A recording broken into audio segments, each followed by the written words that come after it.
and welcome to Brothers of the Serpent podcast, coming to you straight from the 10 by 10 by 10 tangent cube of science. We are here to discuss all manner of science and mysteries and mystical things and magic.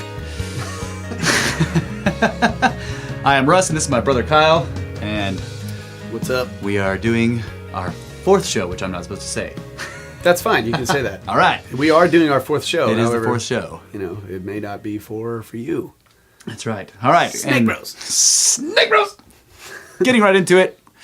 The first topic today is something that happened a little while ago, globally, I think. Maybe not to China, but anyway, it was very recent, and it screws everybody up that it happens to, and this is why we want to talk about it. And it is daylight savings time. Ugh. Take it away, Kyle. Hate it. Don't like it. And I only recently discovered this in the past few years when I started paying attention to astronomy. I was trying to learn and memorize the positions of the stars or the constellations at night and what time it was at night based on what month of the year it was. And I was getting pretty good at kind of large, you know, what am I saying? Not large, but long time things like... I mean broad understandings? Okay. I was getting pretty good at a few things. Like I noticed, like I was paying attention to Orion. When I first started doing it, I was watching Orion. And I was just looking at the position, and most of the time when I was outside on my porch in the evening after work, looking at Orion, it was around 10 o'clock. Or I would always note the time when I saw it and recognize like, okay, it's kind of tilted, you know, at this much of an angle. And I started imagining when I looked at them, an old style clock with the hands. Okay. So if the tilt was at 2 o'clock or the tilt was at 3 o'clock, so it's like horizontal, or if it was vertical, it would be at 12 o'clock. Yeah. Or if it was upside down, which didn't ever happen, it'd be at 6. If it's upside down, it was below the horizon. Right. Yeah, well, it does happen. I just can't see it. Anyway, I started memorizing, the position of Orion, say, in the wintertime, like in the middle of winter, or the position of Orion in the summertime, in the middle of the summer, somewhere around there. Then I started looking at different constellations of the zodiac and trying to start paying attention to the whole ring, you know, the whole zodiacal circle in the sky. Right. Which Orion is not part of, but... Right. Yeah. So Leo, you know, I noticed like around 10 o'clock in the evening in the winter was pointing straight up. Okay, and in the eastern sky. And then, you know, midnight, 1 o'clock, he'd be almost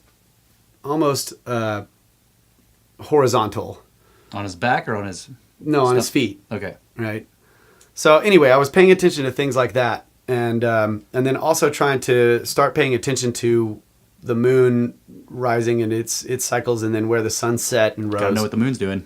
However, I can't see the horizon at sunrise, like in the east because of trees, but I can see it in the west. So it was easier to pay attention to where the sun is setting, different times of year. And I was trying to use this memory or memorization to know mainly what time it was at night without looking at the clock, where I could just look up at the sky and be like, oh yeah, it's this time of year, you know, I see Orion over there, or I see Leo, it's 12 o'clock or it's 2 o'clock in the morning or whatever. Right. And I quickly learned that daylight savings screws that up. And it seems simple that it's only by an hour, you know, but you have to memorize again, like when daylight savings changes and which direction, and then when it changes again. And it just occurred to me that like there's something sinister about daylight savings time because it doesn't do anything. Right. It does nothing. It does not change the spin of the earth. It does not change the rotation around the sun. It doesn't change anything other than our perception of what time it is. Right. And we're clocking that. So if you're getting up at 7 in the morning every day and then daylight savings happens, suddenly you're getting up at 6. And it's still dark. Right. You just call it 7, but right. You're actually getting up at 6. Yeah. So go ahead. Sorry. Well, I was just going to say that the main thing is that the days get longer in the summer and the days get shorter in the winter, right? And I think that daylight savings time screws up our what would otherwise be our natural sort of memorization of the time of year based on the lengths of the days and the sort of the obviously the feel of the climate, but also where the sun is, how far tilted it is, you know, or its motion is in the sky, where we would be able to, after, like, I'm 35, so after 35 years of experiencing this and clocking time the way it's, you know, the same all the time, I would by now have, I wouldn't need a watch, right, okay, at night or in the daytime. But right, that, so it disconnects us from the cosmos. Yes. Yeah. So you had pointed out, Russ, that in a complex system that takes that its motions, or say whatever, is over long periods of time, every little detail counts. And this is one tiny little detail, just a 1 hour shift here and a 1 hour shift over there, but it's enough to just screw up the entire information That's right. coming to you. So your brain can no longer, it's not easy for someone to get used to that, right, or be able to decode it. It's already an abstract concept to look up at a bunch of points in the sky and understand what time of year it is and what time it is. But then the concept of taking that abstract idea and doing math on it automatically and knowing which way to do the math, you know, whether I'm subtracting or adding, it just doesn't work. Yeah. And so I look up at the night sky and I have you know, I've learned to recognize some constellations, and we do live out of the city, so we don't have as much light pollution where we are, but so we can see the stars. But still, I look up and I see Orion there, and I see the Big Dipper over there, and I don't know why they're there. In other words, seeing them there does not tell me anything about where on the planet I am, what time it is, what time of year it is, and it should.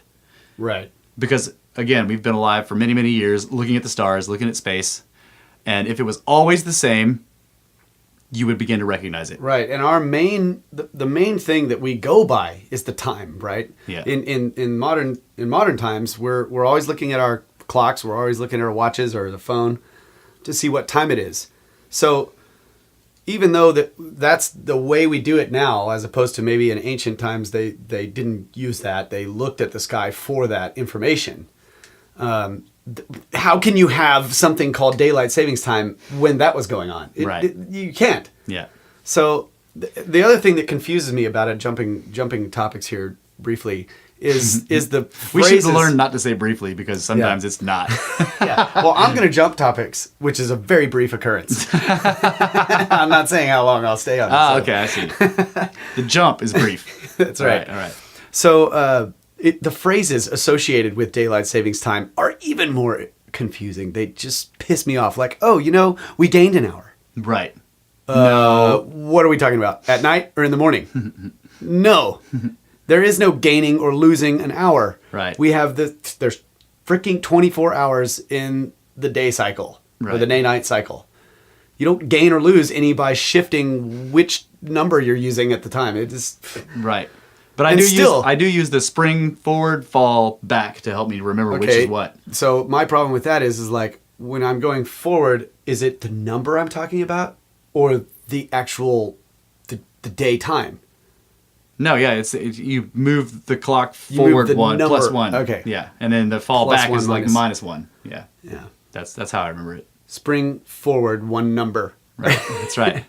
Spring the hands on the clock forward, or spring the hands on the clock back. Okay, well, that's a good one. Yeah. Gain an hour and lose an hour is terrible. Right, because it's subjective and dumb. Yeah, and that has to do with like, is it morning or night? Yeah. Right. I think. I don't know. Yeah, and by the way, you do it at 2 a.m. because bars. That's so okay. Yeah. So let's talk about the economics of this. Like, yeah. Why? What I've always heard is that it's for the farmers. Well, I'm a farmer now. Right. I don't need that shit. Farmers hate it. Actually, they hate it. But yes, I had always heard that it was for the farmers to make all the other businesses sort of, because farmers have to get up with the sun, because of farms, and so it makes all the other businesses shift their hours of operation. To sort of right before daylight. Right, and farmers hate it. They completely don't like it. Because it doesn't work. It doesn't work that way. I mean, maybe it would work if you were slowly doing this incremental shift to actually follow the sun, but instead what happens is the next day after daylight savings times, it's either dark when it was light or light when it was dark. It doesn't act. Ugh, I hate it. So another thing, I've been trying to study my sleep cycle for a long time, and I don't. You have a sleep cycle? I don't quite. Yeah, that's the problem, right? It's random. Right. I don't quite understand it, but I had a kid over a year ago, and he has a sleep cycle. Yeah, he is not yet corrupted. Right. So it became very apparent that when the time changed, that wasn't going to work. So now my family has shifted our sleep cycle. No, we haven't. We haven't changed anything. Right. You've just, that's right. And we have, thank God, we have the ability I have the ability to make my own hours at right. work. Where previously you were getting up at where the clock said 7. Right. Now you're doing it at 8, but it's really the same time. It's the same time. You haven't changed anything. You just you're just shifting what you're doing on the clock. But for a little while, we were trying to get up at 7 still after the clock changed. Yeah, no. And it was like, no, this is...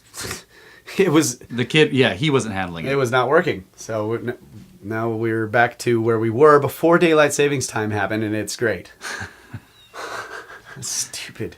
Anyway, I just wanted to get that out there. But I think there's more here because, like you said, the economic stuff. So there have been studies. I can't quote them, but I've read studies on this about the sort of jet lag that happens. There's a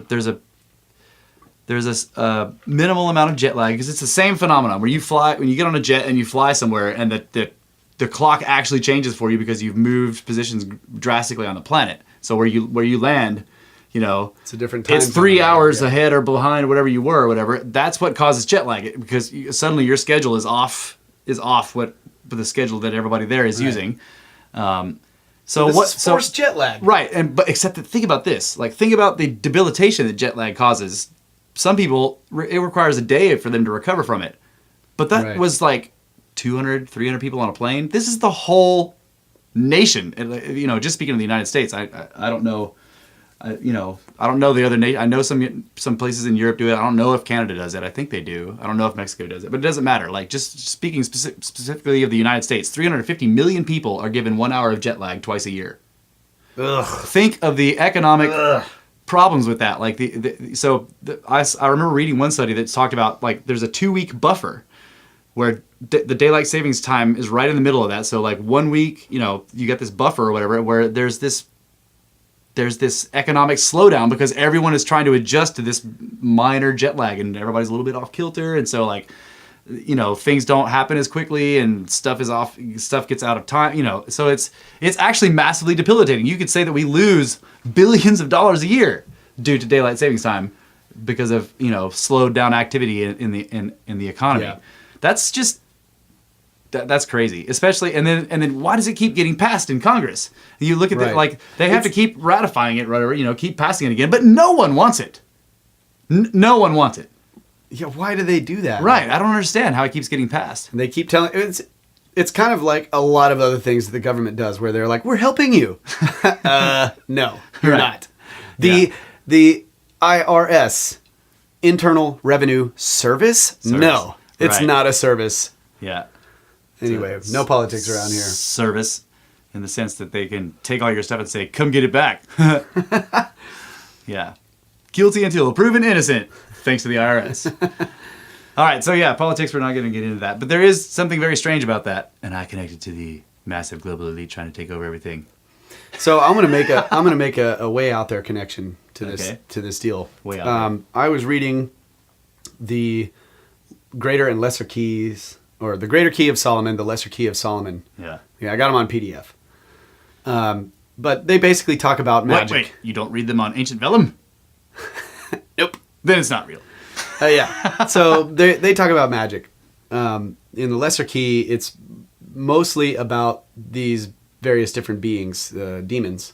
Right. And how to conjure them and all this kind of stuff. 72 demons of Solomon. That's right.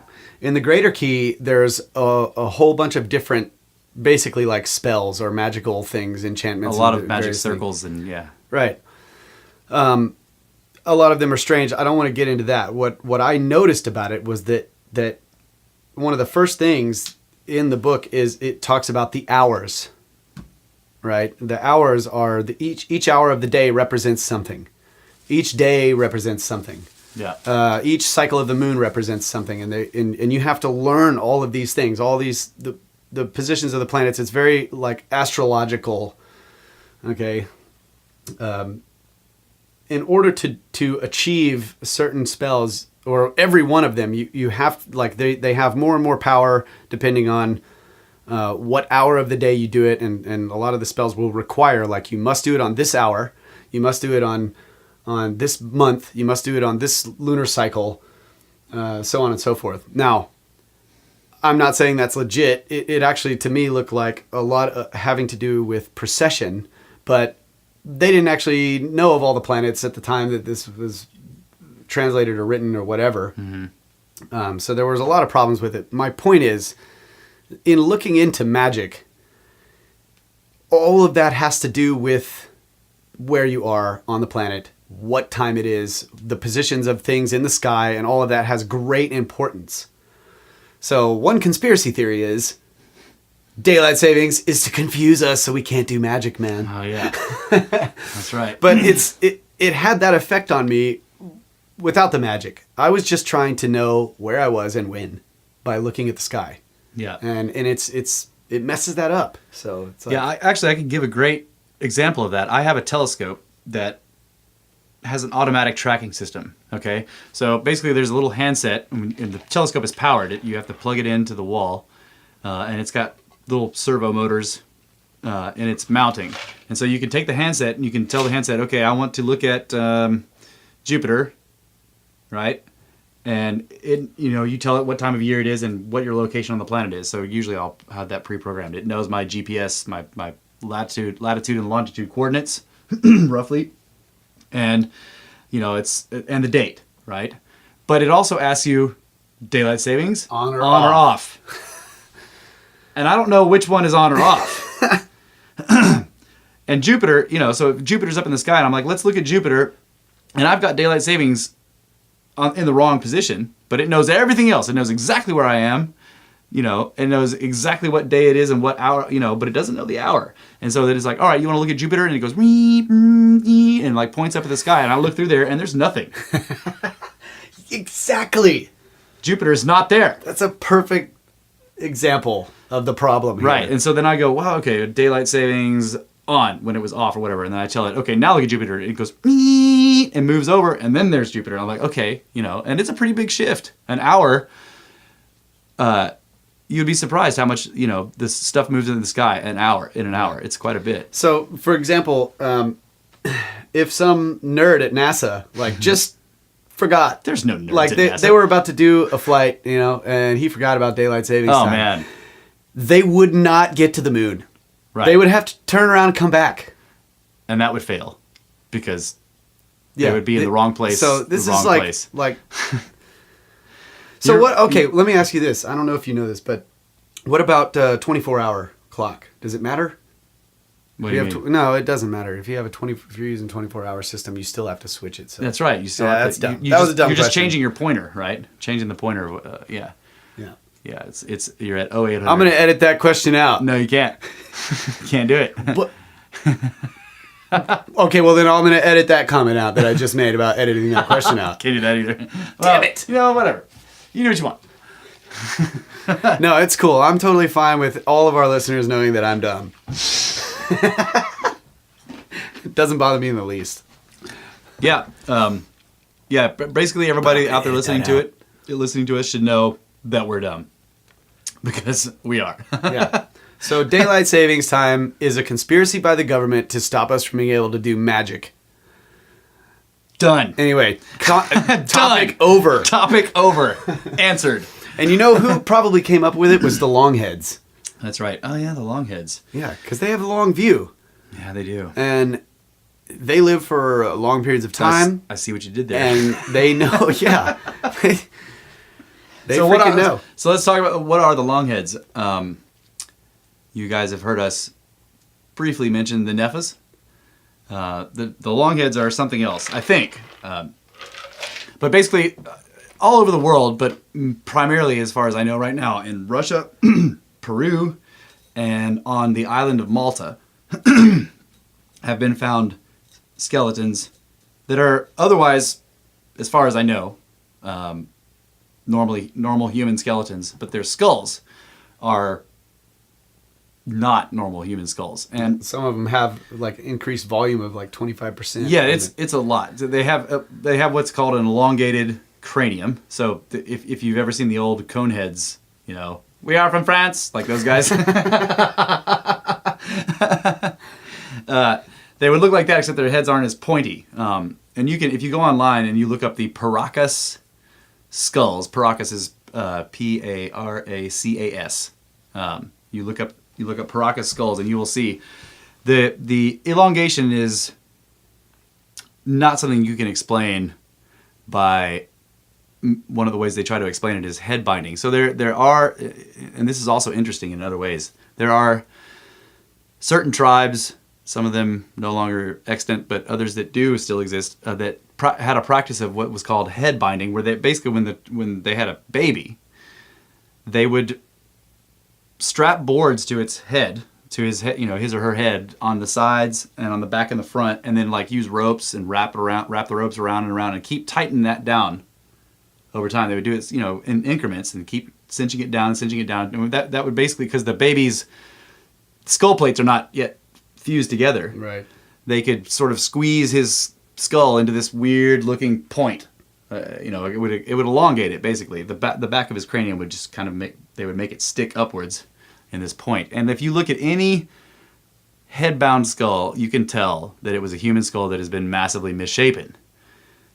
But also, there's a point about that tradition. No matter how long they do it or how long they make the skull through that process, its volume does not change. Right. So mutilating the skull in that fashion, you can change the shape of it all you want, but you will never change the actual internal volume of the skull. And I think the internal volume of a human skull, the average is between 18 and 2,000 cubic centimeters.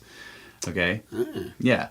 Or I'm sorry, 1,800 to 2,000, right? Yeah. Cubic centimeters. Some of these, like the Paracas, there's some of the Paracas skulls have 2,500 to 3,000 cubic centimeters interior volume. Wow. So that is not a product of headbound. It can't be. And when you look at headbound skulls, you see that where the cranium has been stretched upwards, it noticeabely gets very much smaller. Right, it tapers down. Whereas the Paracas skulls, like, no, it stays the same width, and it goes, you know, it's unimaginable. It's just very strange. And this is the other thing.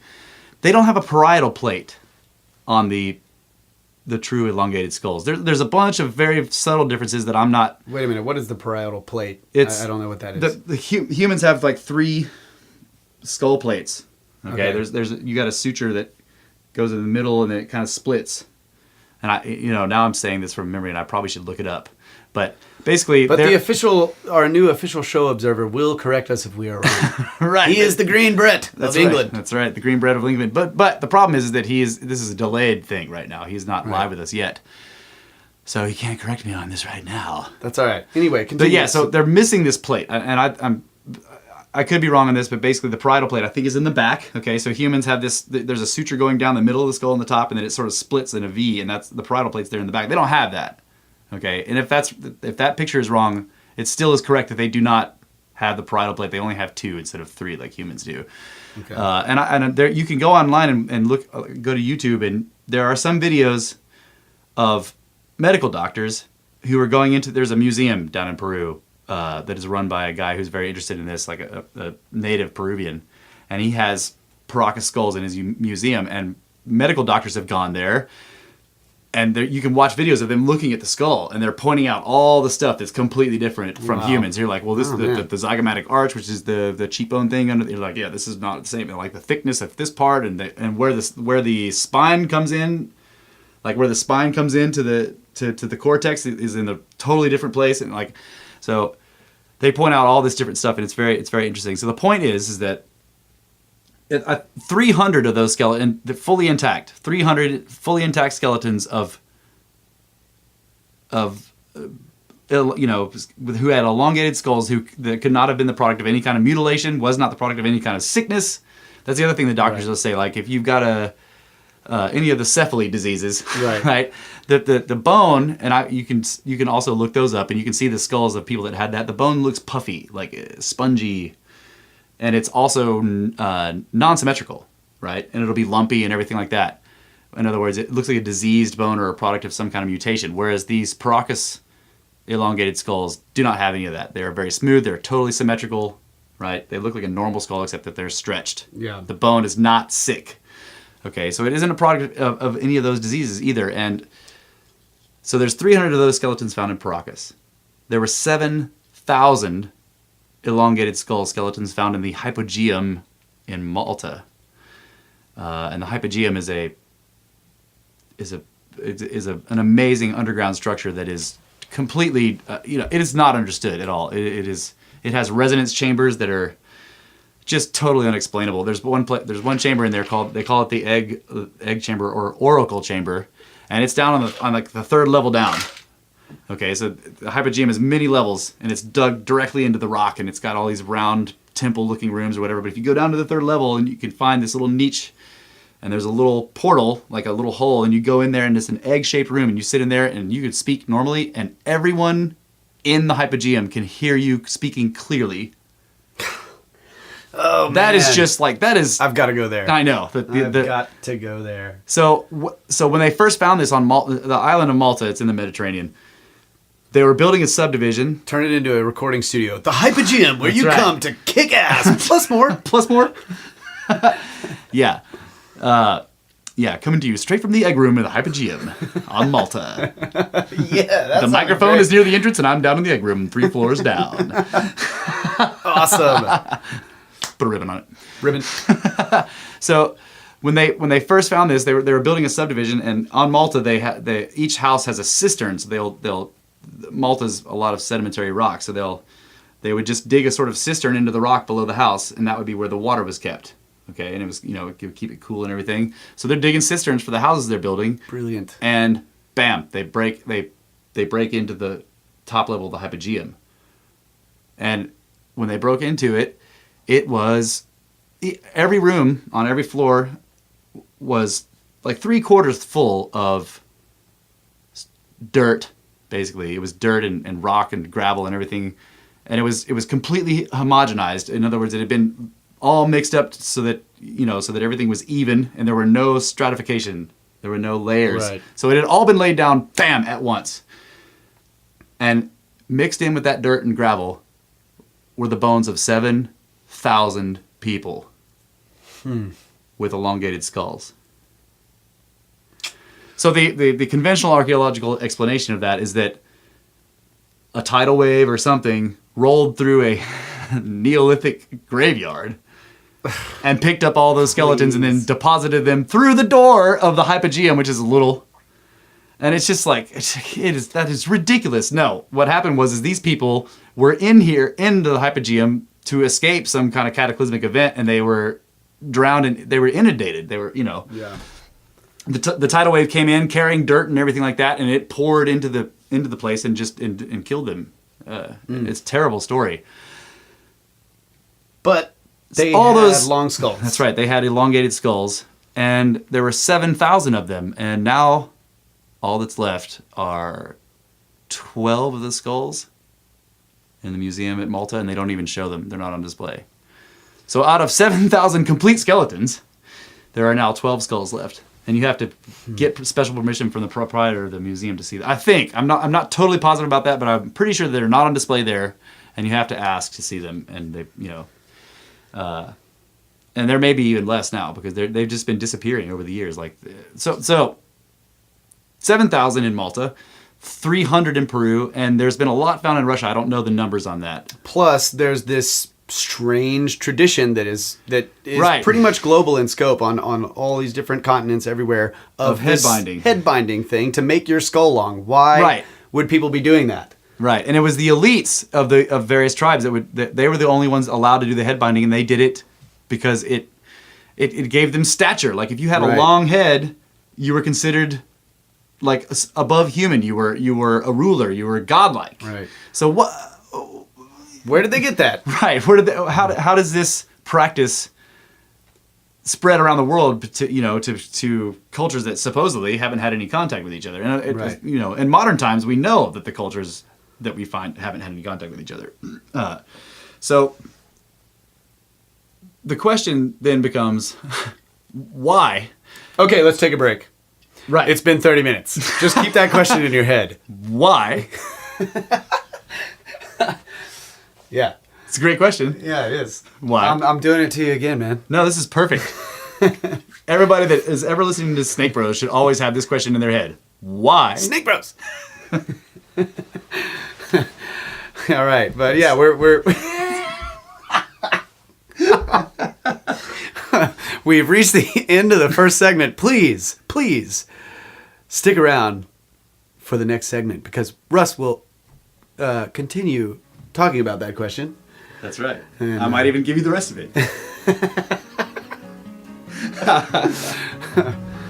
All right. SnakeBros.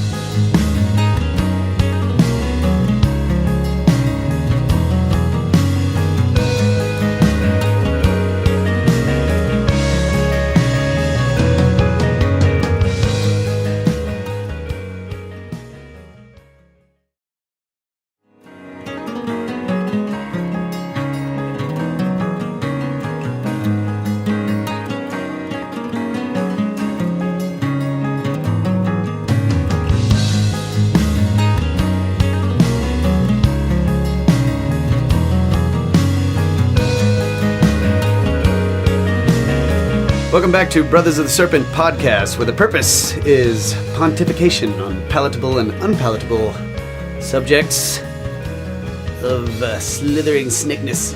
SnakeBros! Slithering snakeness.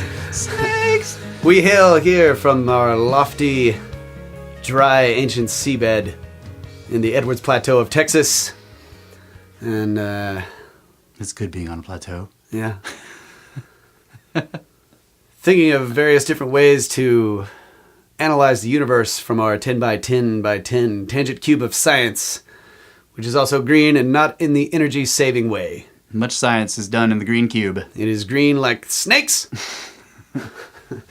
So we're continuing on with this discussion of longheads. The Longheads. So I was asking, why is this not a recognized species of hominid? We have 7,000 in the hypogeum, complete skeletons. We have 300 at least complete skeletons in Malta. In Peru. Many hundreds, as far as I know, in Russia, and there's been some found in Brazil. Probably many more around the world. Anyway, we have thousands and thousands of them, full skeletons. Whereas you look at Australopithecus, Sahelanthropus, Homo erectus, any of the sort of human ancestor hominid species, some of them are these are recognized named species, and that's based on teeth and skull fragments. And Yeah, but those prove evolution. So human evolution. The question is like, how come the various ape and monkey species don't have an evolution? Maybe because they're being stolen. you're not supposed to ask those questions, Russ. Yeah. Stop asking that question. Yeah, and Russ. stop asking that question, Russ. I was listening to one of the previous podcasts, and I noticed some of the stuff we were saying about evolution. I want to say that I don't disbelieve in the concept of evolution. I just have questions about it and about the assumptions that are made.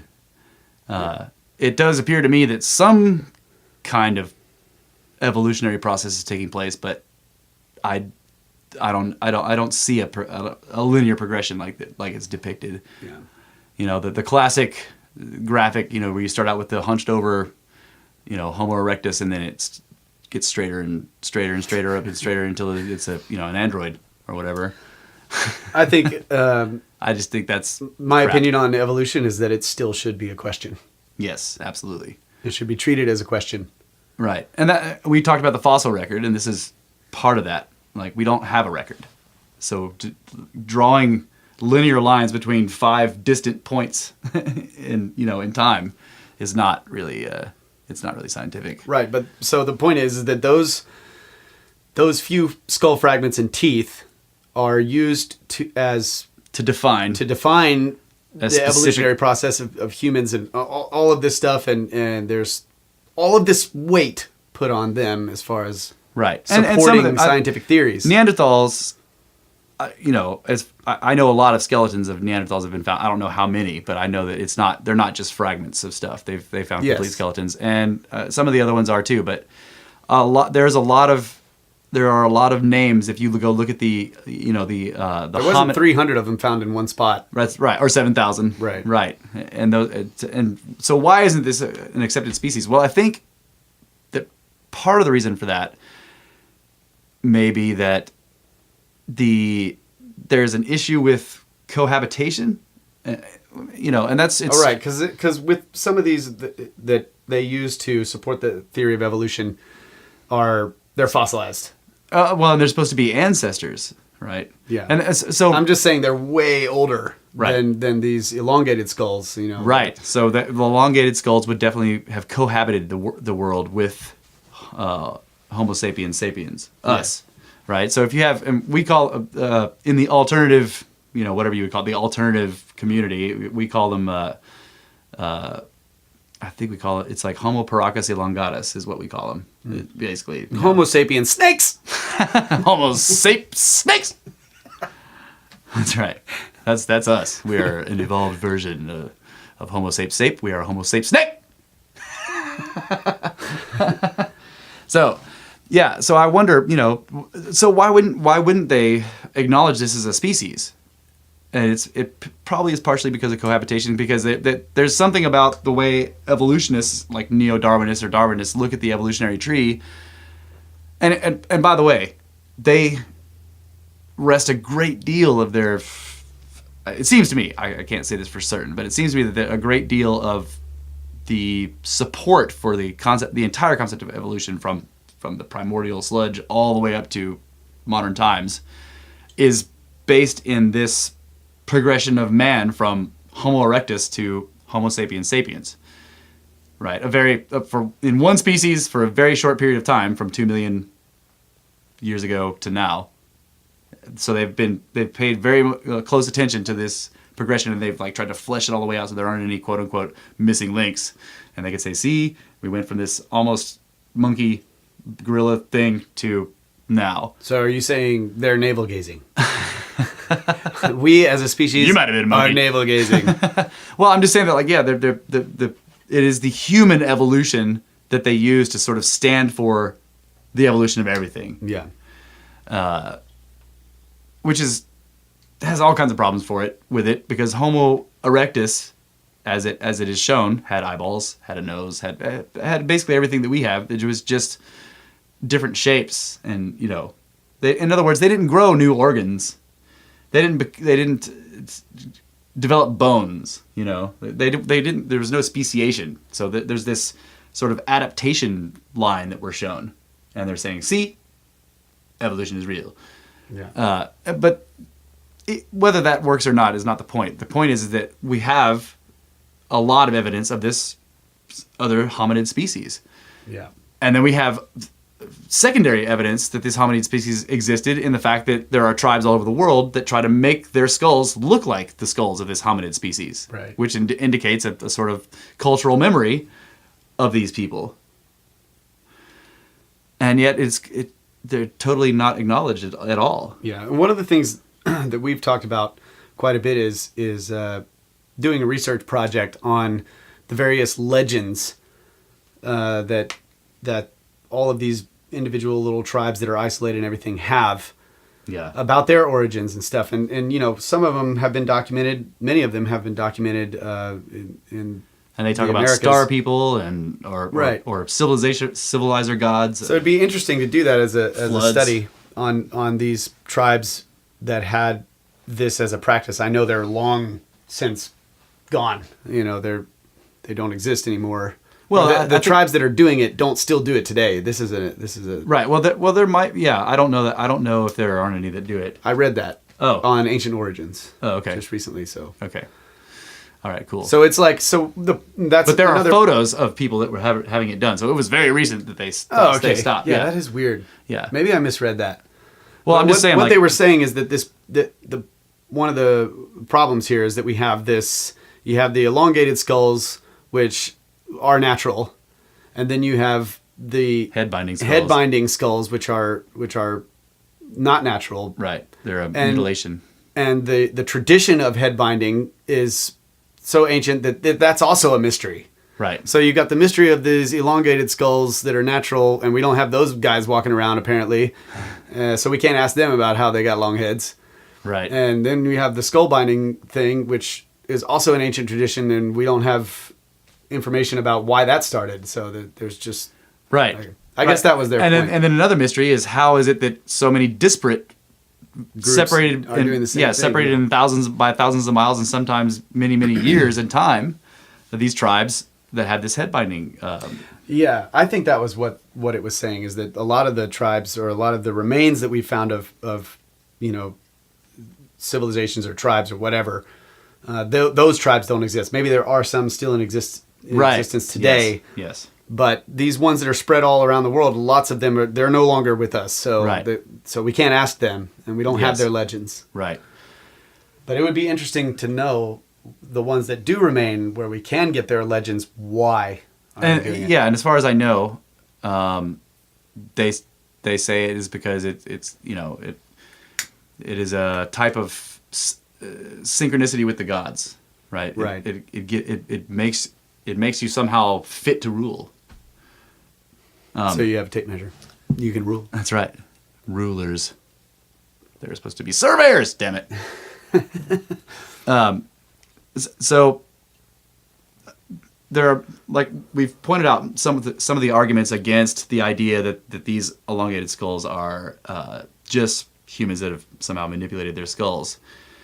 And one of the really good ones that I forgot to mention in the previous segment is that there are unborn fetuses that have these elongated skulls. So there's no binding possible. Oh. Okay. So yeah, that really just kind of closes the whole... Scarptards be damned! That's right. Lost. Again, Scarptards. Yeah, so that really closes the door on that concept that these really are a different hominid species, and there's no question about it. So, and the Paracas skeletons are not that old, as far as I know. And of course, we have the whole dating issue. They have long locks of red hair that was braided. Right, so these Paracas skeletons in a lot of cases were mummified because where they were buried was the Atacama Desert, which is the most arid place on the planet. It gets 0.00005 inches of rainfall a year or something like that. Long locks of red hair. Yeah, Lovelock Cave. Right. Come on, man. There were Vikings in Nevada. There were Vikings that came from France. And that actually is another question. Wow, this Conehead skit. If you guys haven't seen it, just go on YouTube and look up Saturday Night Live Coneheads. Is it Bill Murray? Yeah, it's Bill Murray, and they're basically a family, and they have these incredibly long heads that are pointed. Where did that come from? I don't know again. Right. And yet they're they're walking around amongst humans, and they're trying to pretend that they totally don't have long heads, and they're just normal, and people are like, "What's the deal with it?" And they're like, "Nope, we are from France." They're obviously not humans. So there's this weird SNL joke about this concept that was from the 70s. I never really knew. I never thought about that, or where that came from. Well, why would they do that? Where did it come from? Where did the idea come from? It's just very strange to me that this is... We're going to look up the writer. We'll talk about it next time. Yeah. He's probably committed suicide. 2 shots to the back of the head. Yeah. Thrown out a window. Tied to his chair. Yep. Obvious suicide. Obvious suicide. Nothing to see here. Case closed. But sir, his skull was kind of flat. Nope. That's right. There will not be an autopsy. Cremation. So, speaking of longheads, this is another segue here. Recently, there was a World Bank whistleblower, a woman named Karen. What was her last name? Is it like Hoods? Hudes? Yeah, or something like that? Hughes, something like Hughes? that. Karen, and she was whistleblowing on the World Bank, and basically it was very interesting what she was saying about how they were manipulating global currencies and economy. She was basically saying that there was a small group of elites that were running everything through the World Bank, through the IMF. That they used things like foreign aid to keep third world countries as third world countries. They used it, and it's like a non-intuitive thing. Like they give them money in order to keep them desperately poor and everything. But what was interesting is that she kind of made this radio. She kind of made the radio talk show, and she made the circuit of shows. She was on all these. She was being interviewed by all these people, and mainstream news was very interested in her because she was whistleblowing on the World Bank. I mean, and she had successfully sort of exposed a big corruption thing in the World Bank before, and then got herself. And then they fired her, and then she got herself rehired, and she had like her list of credentials is amazing. She's like, I think she's Yale educated. She was a lawyer. She has worked in like all the top sort of Ivy League institutions. She's got an impeccable resume, and so she also had credibility like crazy, just credibility all over the place. And eventually, she started to say, first she started to hint at it, and then I think it was Red Ice Radio, a sort of more paranormal, radio show / podcast, and I remember listening to the interview, and that guy was like, you seem to have something you're not quite saying, and she's like, well, I've been advised maybe not to say it because it's kind of strange, and he was like, well, there's no better place to say it than here. Podcast. That's right. Well, we're made of snakes. That's right. We're made of snakes. We talk about strange stuff all the time. So she started to talk and when I was listening, it was very interesting. She started to talk about Akhenaten, an Egyptian pharaoh, right? She's like, have you seen? She's like, I'm not sure how to pronounce his name, but she's like, he was an Egyptian pharaoh, and then he, of course, the Red Ice Radio guy is like, Akhenaten, he knows exactly who it is. She's like, yes, if you look at him, he's got a very strange, and you can look up statues of Akhenaten. He's a very strange looking individual, and the Egyptians were fantastic at capturing exactly what people looked like. Their statues are just amazing. So Akhenaten, if you look at his statues, he is a very odd looking guy. He's got this weird kind of pot belly. He doesn't look like a sort of, wedge shaped like Olympic swimmer kind of like all the other pharaohs are. They have old muscular man. Yeah, big wide shoulders and like narrow waist. I am king. No, he's got muscular. He's got a little pot belly. He's got this incredibly long chin that sort of juts out. He's got this like long or wide and sort of narrow mouth. It's very strange looking. He's got a long nose, and his eyes are huge and far apart, and he's got this massively long elongated head. He's just a very weird looking guy. And his wife was the Queen Nefertiti, and there is a famous bust of her, in the museum, and you look at her from the side, she has a skull that would not look out of place on Alien, from the movie Alien. Yeah. It is long. You're like, wait, what? And their son was Tutankhamun. Tutankhamun. He was famous because we found his burial place undisturbed. Howard Carter, I think it was it was maybe the 20s. It was in the early 1900s, I think. But anyway, they found it. It was one of the few. Most Egyptian tombs have been long before looted, and so we would find them, and stuff is pushed everywhere, and all the treasures are gone, and all the writings and everything's destroyed, and there are bones everywhere. But Tutankhamun's tomb was intact, had never been entered, and it was it blew everybody's mind, the beauty of the objects and everything. But if you look at Tutankhamun's mummy, you can look up pictures of him online and look at him from a profile view from the side, and he has an elongated head. It's not as pronounced as but you can see that he's got it. And that is not a normal shaped skull, right? So back to the whistleblower, Karen, she starts talking about Akhenaten, and she says that, I don't remember her exact words, but basically what she's getting to is that there is this other race of hominids that have been on Earth for thousands of years, living alongside of humans. There are not nearly as many of them as us. Because they died out, most of them died out at the end of the last she ice said age. that they were very powerful in the last ice age. That's right. That is fascinating. But there's still a few of them around, and they always end up in elite ruling positions. She said they have zero emotions, no empathy. They have very mathematical, logical minds. They're like computers almost. They have, their actions are bereft of any kind of caring. It's hard for me to tell how much of that is propaganda, because the whole like, oh, you've got to care about stuff. I don't know. And people in banks, they just don't care. It's just like accentuating the fact that like they run the banks and they don't care about anyone. I don't know how much of that is propaganda, but she says that because of her position in the World Bank, she was part of this council. She founded the council. Yeah, and she's a top lawyer, and she worked with them for years and years.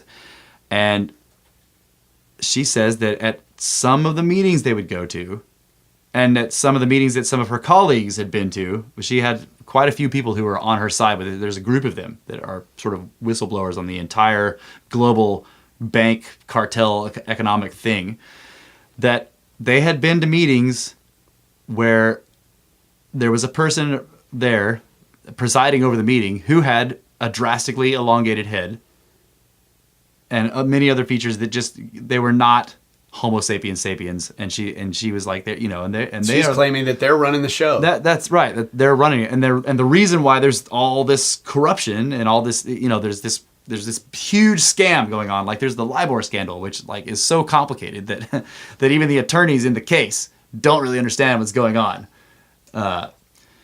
But basically it has to do with people manipulating tiny fractions of exchange rates. It's weird. Right. Like there's exchange rates, and because the UN like basically queries all the world banks and says, what did you exchange rates with each other for? And then they set the exchange rate for that day based on an average of all that. And these banks have started to kind of collude with each other to sort of adjust tiny fractions of exchange rates. And that results in them making trillions of dollars because they know, since they've pre-decided what the exchange rate will be between each other, they can make a lot of money basically by investing in this or that currency just for that day. And so that's called the LIBOR scandal. And she says that stuff like that and other things, just all these scams going on. Right, extremely complex scams. Yeah, that basically result in like massive amounts of wealth flowing to these very few individuals. Right. So you have something that broad and that long in scope. Tinily detailed scam that's extremely complicated and happening all over the place in different ways, all to funnel money to a very few channels. Right. And it's like, okay. What? Wow.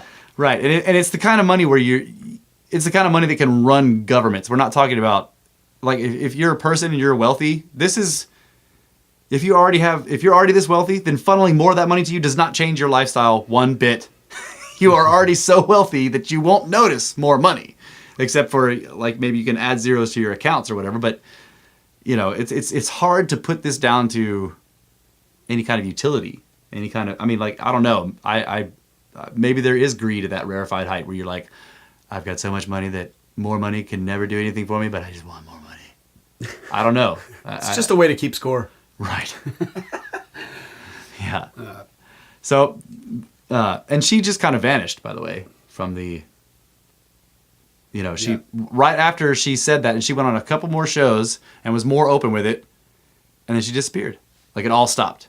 It was just completely, she just disappeared from and previous to that, she had been all over the place. She was trying to blow this whole story wide open, and I'm not sure. Were they able to successfully discredit her because they're like, look, this woman says aliens are running the World Bank, which she didn't say. Right, she said another species of human. Yeah, she said there were another species of human. So you can see that, like, I mean, many factions would have a reason to try to shut her down then, especially, I mean, the evolutionists would not want that to be true. Yeah. And I don't think they're correct on this, but evolution does not like the idea of sort of side by side advanced human / hominids evolving together. They don't like that. They want like Neanderthal, for example, to be our direct ancestor, but they're not. Especially within the past 5 or 10 years, it's been almost conclusively shown that we lived alongside of Neanderthal. They weren't our predecessors. We lived with them. We intermingled with them. That screws up the linear development, right? Which is what supports so many of these paradigms and all these different right. And if you have if the evolutionary tree isn't a single branch, but it has many branches, then they start running out of fossils to use as our, right. I don't know. I don't really know the reasons, but they don't like the co-evolving thing. This point that you're making right now, see, I started looking at this in reverse. Like, it's not about, okay, so the whole linear development idea that we need in order to support all these other paradigms of archaeological studies and everything else are needed. And it's like, well, they don't like to look at this evidence because it destroys that. But really, if there is another species of human that are alive that are doing what this lady says with the World Bank, and they are trying to keep humans, ourselves, down, and they're trying to control things, that is the reason why we need the linear development, why we need this very specific process of evolution so that there's only one species, because it's all done to hide the fact that they are here. That's right. That is a big conspiracy right there. That is Alex Jones worthy, like, I told you people, they've been doing it for hundreds of years. But seriously, there's in what we talked about, Jim Vieira and him going through the mounds of America and all these. Right, that's another species entirely. Right. You're talking about the giants. We got the Longheads, and then we got the Nephas. We got the Nephas. The Nephas with the double rows of teeth and the 6 toes and the 6 fingers. Right. It's just like when I started looking at everything, especially when it comes to ancient texts that are always talking about these other dudes. Right. These other things. There were giants on the earth in those days. Giants, non-human things, gods coming from the heavens. What about Lincoln? By the way, you never mentioned the Lincoln thing. And when you were doing I love that. That was the defining moment. Right. That was so. In looking at There have been many accounts of giant skeletons discovered in the United States, mostly in the eastern portion of the country. Southeastern, like in the fertile part. Right. There's all these earthen mounds, big, large scale construction, compared to teepees and middens. Right. Okay. And in these mounds, there are lots of stories, there are lots of news accounts of giant skeletons having been discovered in the lowest levels. Yeah. Lowest levels buried in these things, and some of the skeletons up to like 16 feet, and many of them are like 7, 8, 9 feet. They some of them said to have been wearing copper armor, and almost all of them said to have this thing called double dentition. Where they have 2 rows of teeth. And it was not just because you can look up double dentition and you'll see all these horrible pictures, on Google. they were right. They're all these horrible pictures of people who have like flawed dentistry, where basically they've got a second row of teeth trying to come in and just like destroys. And their mouths look like these bird's nests. Their teeth were healthy. Right. It's always mentions that they had 2 rows of teeth and they were flawless. Right. So there's all of this, and when I was researching all of that, it was just like, wow. And then there's this quote that I was watching a Jim Vieira video where he was giving a presentation on all of these stone chambers in the Northeast that have crazy alignments, and they're lunar eclipse predictors and solar eclipse predictors, and they're all this crazy stuff. Anyway, he was tying that into this possible existence of a species of giants. Anyway, in his presentation, he quotes Abraham Lincoln. He doesn't quote him. He reads a a quote from one of Abraham Lincoln's. It was a speech he never delivered. Right. But that he speech did wrote write. in his diary. And it was to be delivered at Niagara Falls. And in that speech, he says, he's talking about looking at the falls and realizing like how much time has gone by and just the amazing aspects of nature. And in the speech, he says something along the lines, I'm going to paraphrase, but quote the best I can. It's that ancient species of giant whose bones fill the mounds of America gazed on these falls as ours do now. Yeah. And all the skirptards are like, he was talking about mammoths. Like, yeah, okay. I didn't know that part. Yes.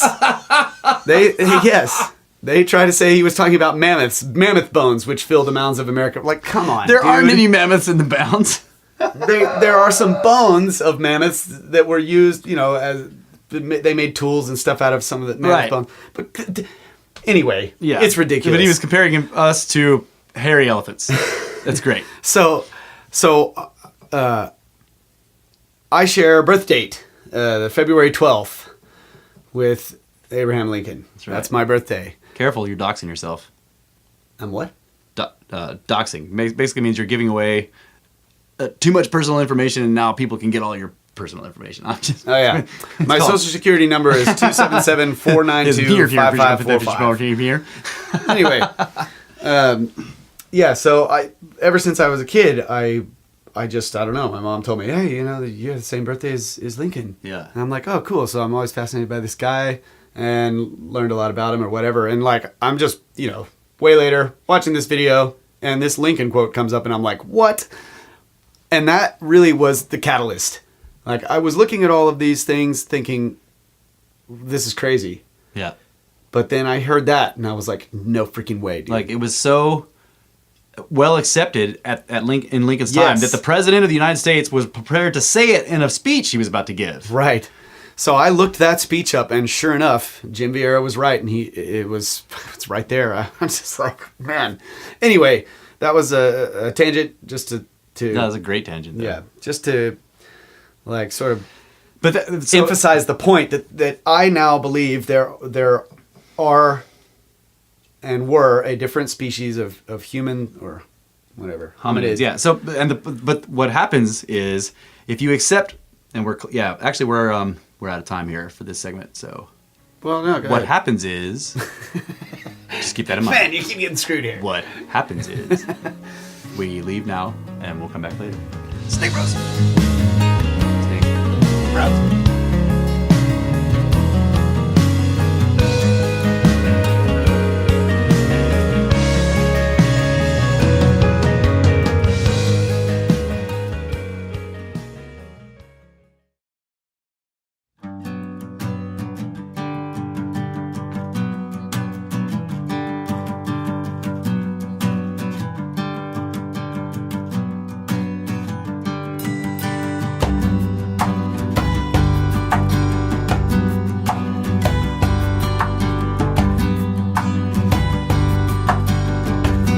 They came up out of the valley of glass and said, let us take apples and root them in the dark to make bricks.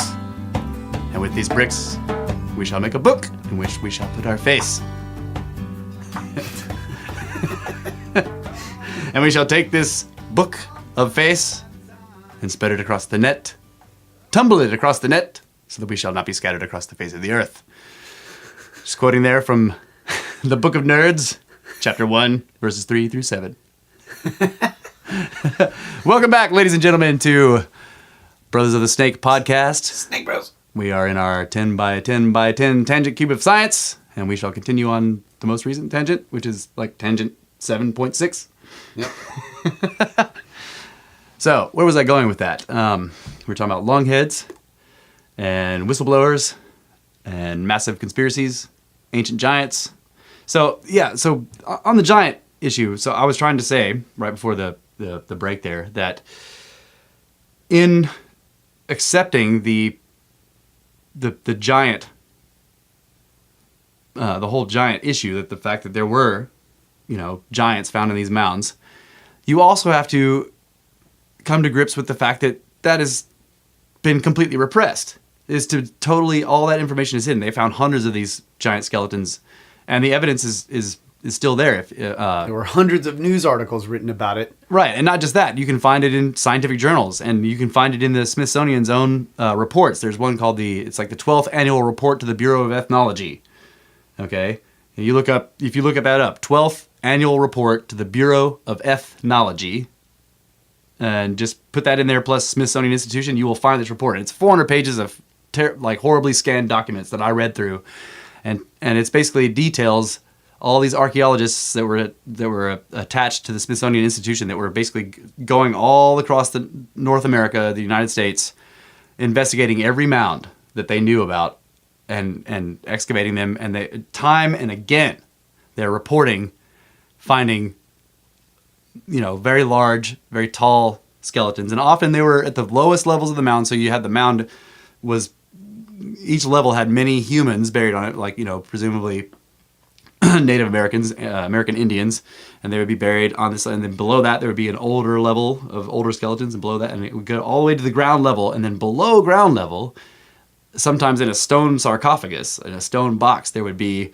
a single or sometimes a pair of gigantic, human-like hominid skeletons that were anywhere from 7.5 to sometimes 12, up to 16 feet tall. There were reports of stone tablets that had strange hieroglyph texts on them, and in a lot of these reports, at least in the newspaper reports, so you can see the investigations happening in the Bureau of Ethnology report, and then you can find that same town and go look up newspapers from that same town at the same time and find newspaper reports about the same dig, and they would say, swords were found that appeared to be, that were still shining, that hadn't rusted away, and and this is like in Mississippi where everything's wet all the time, so it should be gone. But they found metal swords, and they found the stone tablet with strange hieroglyphs on it, and people from the Smithsonian had taken it and saying, and the journalists would often say something like, and we expect to have a translation soon, and nothing is ever heard about any of these artifacts again. The giants, or sometimes they'll find a giant and it'll say that it was displayed in the local men's club for a long time, where people could come look at this huge jawbone of this giant skull with the double rows of teeth that were flawless. Another interesting thing I noticed a lot of times this is a tangent, but on the teeth, it would say things like the teeth there was not a single one missing, so they didn't have. They didn't have dental problems. They didn't get cavities and their teeth didn't fall out. They would say they were flawless, and that they were also heavily worn. In some cases, worn almost down to, to the jaw itself. So that implies great age. Yes. So something that was this being that had this huge head with all these perfect teeth lived long enough to wear his teeth down almost to the nub, not by having dental problems, but by just using them for presumably hundreds of, how long would it take? The enamel is the hardest substance in the human body. The teeth enamel, So in accepting that the giants are real, and that is a phrase that we use, by the way, to signify, when you say sometimes the giants are real, it means like sometimes this weird stuff is true. Right. And that changes your entire perspective. So when you accept that there was this phenomenon and that people were finding they really were finding these skeletons, including the Smithsonian and, accredited archaeologists and scientists and doctors that looked at them. Once you accept that, you also have to accept that somebody took great pains to hide this, and it was completely erased from the curriculum. Like it was never entered into the schooling. So, modern day people, they have no idea. Yeah. And yet in Lincoln's time, it was common enough knowledge for him to put it in his speech and not expect it to be weird, right? So it has been wiped from our cultural memory, and that is a serious that's serious, okay? And because hundreds of accounts, thousands. So where did all these skeletons go? Where did all this evidence go? And you would see the reports and it would say men from the Smithsonian Institute, and sometimes they would show up like somebody would find a skeleton in an unexpected place, like not in a mound, right? They would just be digging a cellar or something. They would come across a stone box in there, and there would be this giant skeleton in it. And like men, quote unquote, men from the Smithsonian would arrive like the next day. And we're talking about in a time period where it took weeks for a guy on a horse to get your letter to another state. And so no one knew that there was, they just men from the Smithsonian just show up the next day and like, we'll take that. And so in some cases, I'm like, I don't think... They were wearing black suits and carried flashy thingies. That's right. Men in black, stealing giants. Damn it. So, some very strange things. So you have to, to accept the giants, you must also accept the hiding the giant skeletons theory, or conspiracy theory. And that just opens up a whole can of worms. And that connects to the Longheads. Obviously, somebody has taken pains to, conceal. Most people don't know about these elongated skulls. And you would think that it would be, anytime that there's sort of an announce like, whoa, they found a new human ancestor, it's like in every major news thing, like, oh, Sahelanthropus been named with one tooth and a fragment of a cranium. And they name him and they've got and they tell you what they did and what their culture was like and where they lived and, know. But we have thousands of these and not a word. Right. As far as the giants go, the scriptards say that, that this was like a big sham back in the day that became really popular. Right. It was newspaper hoaxes. Yeah, and it was like these guys going around with the traveling circus and they're, showing off all this weird stuff, and it just became this big, Right, the carnival. Yeah. Yeah, it became this big thing that it was a fad, to make up these stories and that is true. There are some cases where that did happen. There were hoaxes of giants, and they were taken around in those type of traveling circuses and sort of as a in the freak show thing or whatever. They had this giant coffin and there's this like corpse looking thing wrapped up in there. But Lincoln actually wanted to tour all of the mounds and go and look at these places, and he did that. Yeah. He went all across the country and visited all these different places and saw them himself. Right. And then of course the scriptards are like, mammoths. No, he was fooled by all these people telling him all this BS and whatever. Right. Yeah. It's like, okay. Proof? None. None. They're just mad because if like Russ is saying, you accept the giants, then it changes everything. Right. The giants in this case are the opening of the rabbit hole, because then you have to accept that there's this seemingly massive conspiracy to conceal the giants, and then that just opens the door to all kinds of crap. Right. Well, and then going back to this Karen Hoods or whatever, however you pronounce her last name, she's pointing out that there's not very many of them, and but these are the Longheads, not the giants. Right, the Longheads. But I'm just saying this other species of hominid, they don't want to be widely known. Right, and so they're the hoaxers, really. The hoax is that the giants didn't exist, right, and that the Longheads aren't real, and that it was just headbinding. That's the hoax. There's another thing you brought up to me multiple times about some of these tombs, quote unquote, that have been found. Oh yeah, that were quote unquote looted. Right. So, and this most often I see this in China, but it has happened in other places too. Where I have a what I call a weird news feed, which is like it's got all my paranormal news sources and everything, and it just so I can scroll through and see all the headlines of the various places that I trust to give me proper weird news, non-fake weird news, right? And they'll give these fantastic descriptions of a new sort of a royal tomb that's been opened in China, and they're describing it's got 12 golden chariots in it, and it's got rooms racked with bronze and brass and copper weapons and halberds and swords and all this. I mean, just tons and cases of jewelry, whole suits of armor that are made out of various precious metals and jewels and everything. How tall are those suits of armor? Right, how tall are the suits of armor?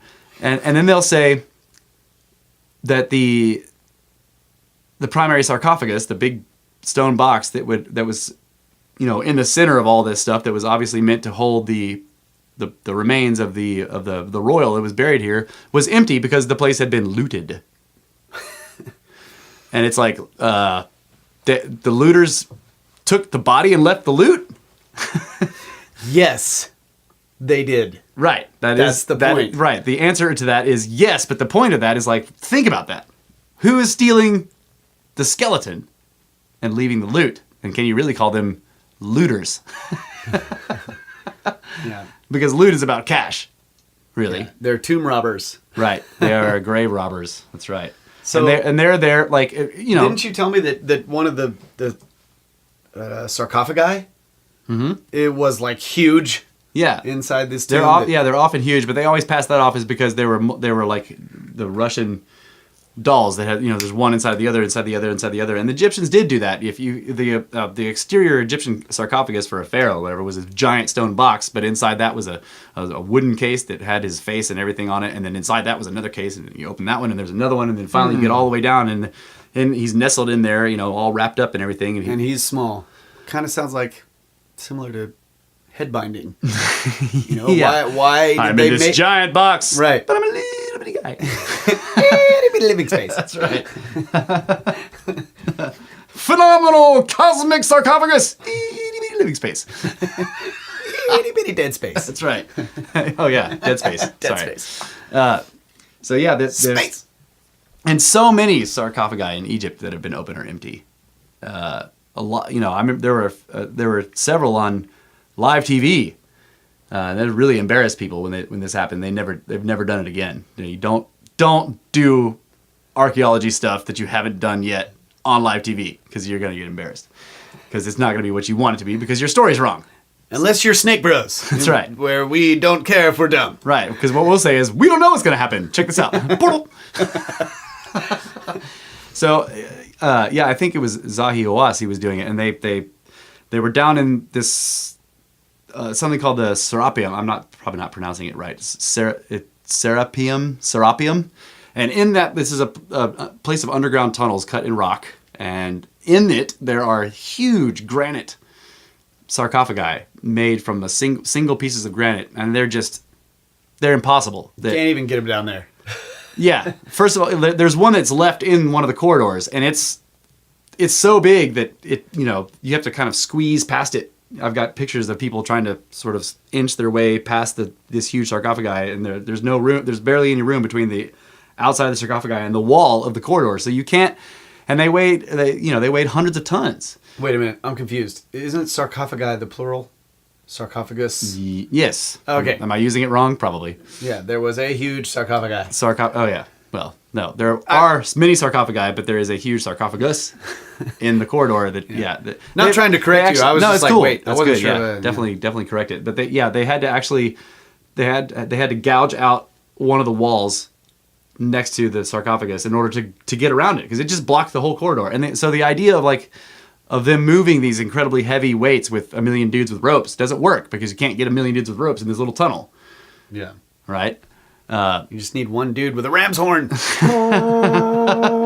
Right, and all the legends talk about them. The walls of the sarcophagus fell down. Damn it! You used the Jericho horn. Get out of here. Stop. Fired. You fired. Aziz! Light! Aziz, light! Oh, thank you, Aziz.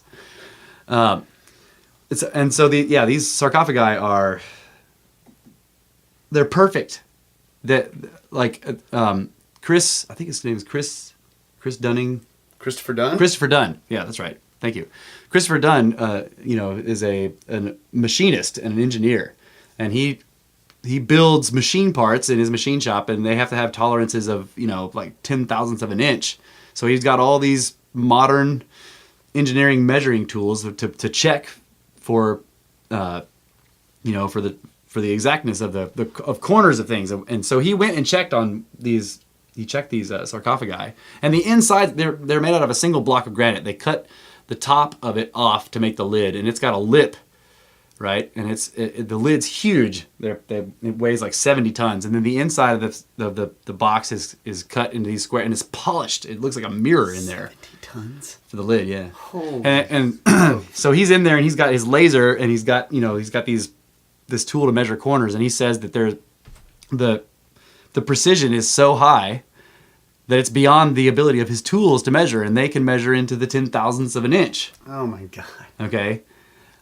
So, and that's really hard when you're cutting exterior corners where an outside corner is difficult. But when you're doing it on the inside, you're basically hollowing the box out to get those corners perfect. And he says that not only is each individual corner like exactly 90 degrees, but that they also are very precisely correct within relation to each other, yes, and to the lid, right? So in all dimensions, like the corners are all perfect, so that lid, when it slides on, it goes, and the line that's, you know, where you can tell that there's a lid on there, just almost disappears. It's so perfect that when it slides on, it looks like a single piece.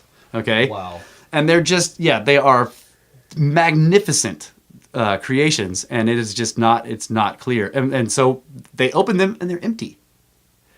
And there's many of these. So, you know, and the theory was that these weren't some of them like filled to the brim with sand? Yeah, there were a few that were filled to the brim with like earth and fragments of animal bones. That's right. Yeah, all these bits all and these pieces various of, they're tiny little fragments of a bull. Yes, like somebody had shattered it, like never come alive again. You know, it was like beating up the zombie bull or whatever. But and that was the idea, that these were the sarcophagi of the Apis bull. That was every 20 years there was a sort of a big, massive, sort of nationwide ritual of the Apis bull arriving, and there would, you know, this whole procession, and they would ritualistically slaughter it, and then ritualistically crush its bones into tiny bits. Yeah, that part was not known about. Look at the bones. Yeah, so most of them were empty, and that, you know, so you're like, wait, who did all this work to not use these boxes? Unless they were used, and what was in them was needed. That's the point. Yeah, somebody came and took what was in them out of them before somebody else who wasn't in on the secret opened them and saw. Yeah. And that is the tangent of the sarcophagi being empty.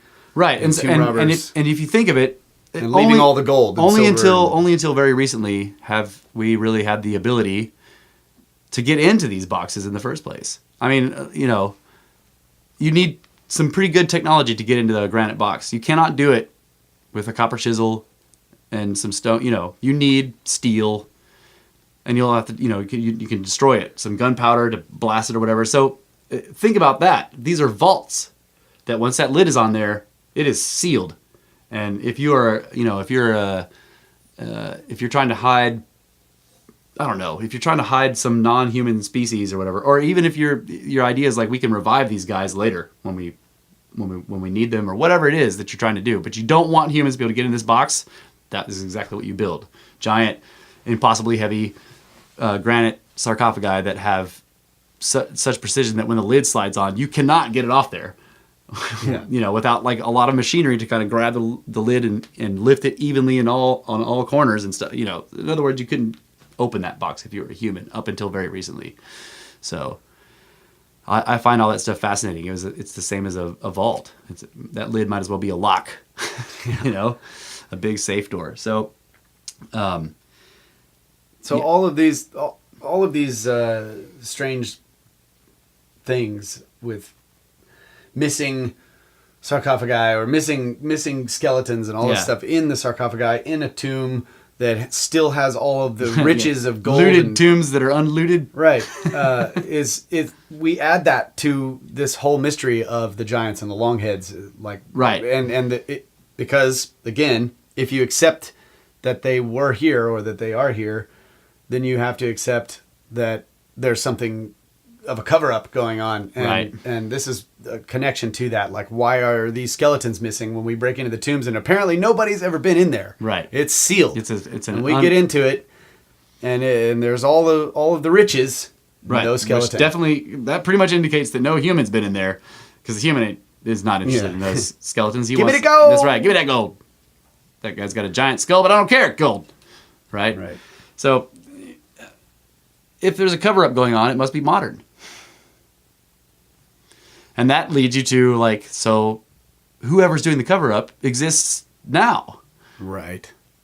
And, I mean... And that's what Karen was trying to tell us. Right. Maybe you could make some arguments for why humans would want to do this cover-up, but that's kind of hard to believe. I don't know. Maybe you could say, well, there's a select group of humans that know about this, and that these hominid species that are no longer extant, but they just, for some reason, don't want us to find out about them, so they go to all this effort to hide, you know.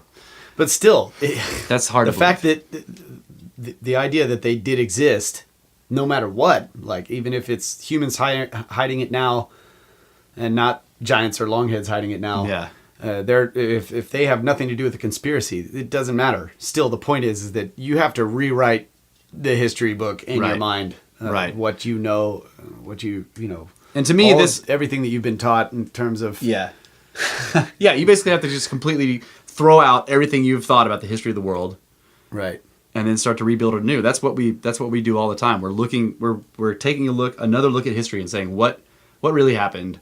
Now that we know these various things, let's see how that changes the picture, because it does. It changes it. I mean, like that. And it's interesting how that change, or the changes that come from even if it was a thought experiment, you start seeing how all of these other things make sense. Right. It starts to make sense out of a lot of stuff, and you're like, That, like, for instance, one that's been bothering me I think I've been following this for 7 years now. For 7 years I followed this story. 7 years I followed this study. There's something in Egypt called the labyrinth. And it's been almost mythical in modern times, but Herodotus, the Greek historian, some people call him the father of lies, and it's usually when they don't like what he said, right? But then when they like what he said, he's like the bearer of truth, because they're like, Herodotus wrote this, it's truth. Nowadays, what about this? About the father of fake news. The father of fake news. Get out of here, Herodotus. You're terrible. So he wrote about this thing called the labyrinth, and he basically tells the story of being allowed entry into this place, and he describes the fact that it was this immense building in Egypt. It was huge, and it had hundreds and hundreds of rooms inside of it that were arranged in such a way that were very confusing to like an outsider, so that outsiders weren't even let in without a guide who was basically somebody who resided in it, and because he said you would get lost almost immediately. But it wasn't designed as a maze; it just was a maze because of the way the rooms were situated. But he said that the roof was a single slab, just a single gigantic slab of stone. That was the roof. Okay, so after building the labyrinth, they lifted a single slab of this huge stone. This building is acres in size. Wow. Okay, and so this is one of the reasons why people are like, he's lying. That's not a real building, because no one could live. No one's going to pick up a single slab and put it. They were just like, they pointed to that and said, this is why it's a lie, which is. Anyway, he describes being led through this place, and that it was full of all of the knowledge that Egypt had both saved and inherited. That this was the place where they kept all of their ancient knowledge, and the rooms were full, like from floor to ceiling, with papyri scrolls that were held in like these bronze or brass or copper tubes. And all of them were ordered and everything, and stacked on the walls. And then some rooms had shelves and shelves of books, like what we would see as books, but they were made of metal plates of various types of metals that didn't corrode, so gold.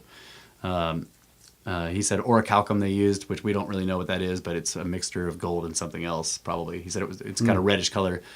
Anyway, so the place was fabulously wealthy with all this precious metals, but they were using it to make books. And the reason they were doing that is because these books presumably were meant to last for thousands and thousands of years. Whereas, a paper book, it won't last that long. It just... So he was led through the upper level, and this has always intrigued me, that he said that he was not allowed to go to the lower level of the labyrinth because the building had 2 floors.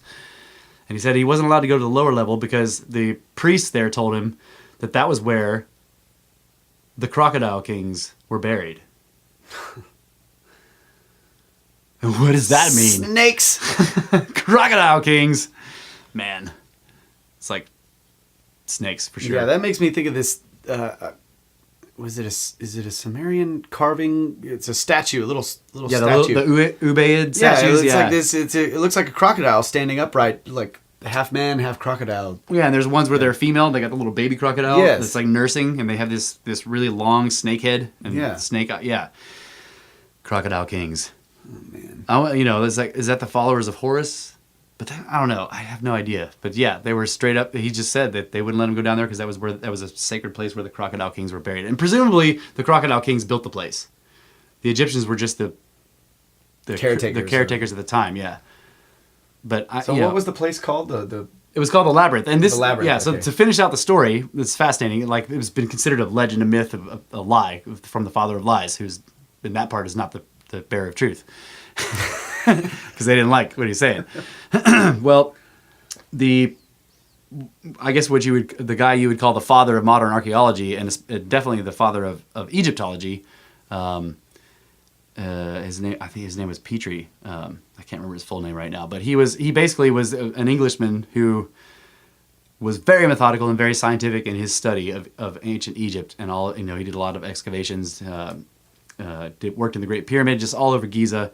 He went to investigate the Labyrinth legend, and we know this because of his writings. He went out there and he found out in the desert near another pyramid, which I again can't remember. I should have looked this up. I can't remember which pyramid it's next to, but I've looked at it. So he went out into the desert and found this massive stone square out in the desert, and in his writings you can tell that he considers that this was the site of the legendary labyrinth. It was in the right place, according to what he could tell from Herodotus' writings and some other legends he had found. But in his estimation, this was the foundation, and the entire building had been swept away. And he left it at that. And he just left it at that. Well, much more recently, I mean, like within the past 10 years, a group of students from Egyptology students from Egypt and many other countries managed to get their hands on a newer model GPR technology, one that you kind of pushed around, and it got a really good, clear ground penetrating radar. Yeah, sorry, ground penetrating radar. So it can give you a good image of what's below the ground. And this one was very sophisticated. And they went out to the place and where Petrie went, it was lost also. So it had been lost again. But they did a bunch of studying and figured out they thought he went to this particular spot. And they were basing it off the pyramid that he said was nearby. So they go there and they take this GPR and they run it up and down and up and down, and they get, and they said that there was the big slab there, the foundation that Petrie had found. Well, they run the GPR back and forth and find out that that's the roof. That was the roof. Yes. And it was a single piece of stone. Yes. Just like Herodotus said. That was, like I said, 70 years. Okay, that was 7 years ago when that report came out about they had discovered the Labyrinth of Egypt. You could see in the GPR all these columns in the different room. You could get the layout. It was a crazy maze. Okay, it has never been excavated. Low hanging fruit. Never been. No one's ever even tried. Those students, they've got a webpage, their webpage up where they put it up, and they were like, "We're trying to get funding, something. Somebody help us out here," because we came back with all this data and we were so excited, and no one wants to look at it. No one wants to even. And that could be when we hear stuff like that, it's like this is another part of the conspiracy to cover up. Right. Because you don't want anybody finding the Crocodile Kings, and you don't want anybody finding all that ancient knowledge. Right. Because if somebody does get into the labyrinth, the Crocodile Kings are down there. Yeah. Damn it. Yeah. Plus the floor that Herodotus saw. Think of that.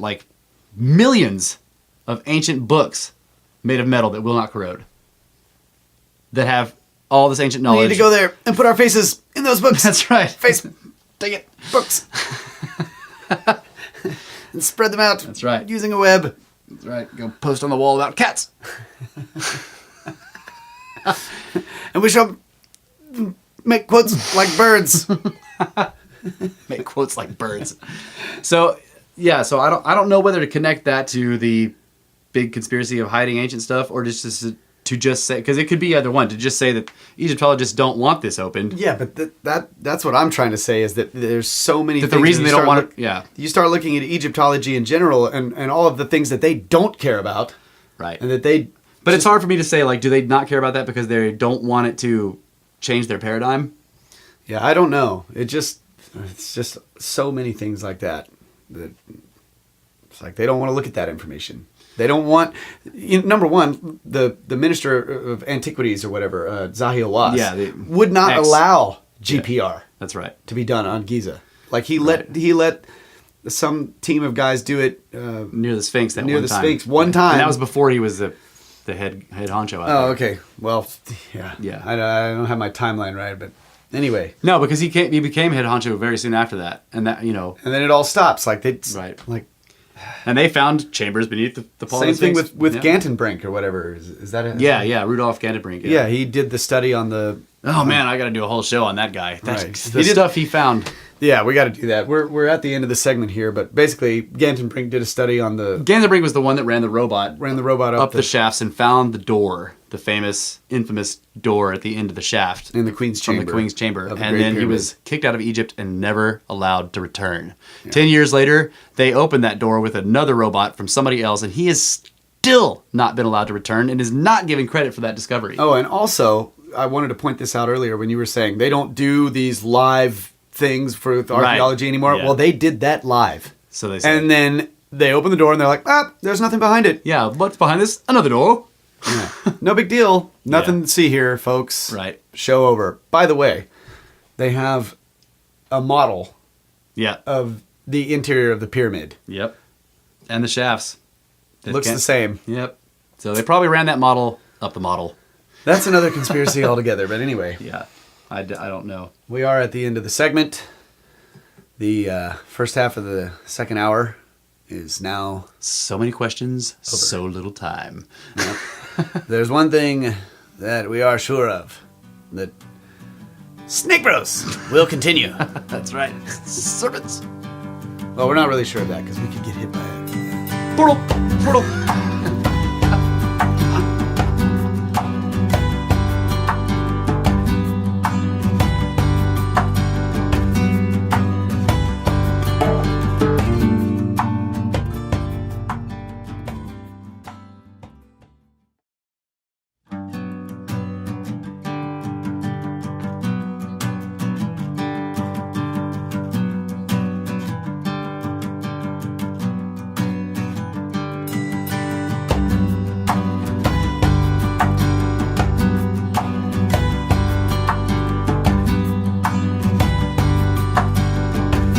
Soon to be experts, but nevertheless noobs in a cube.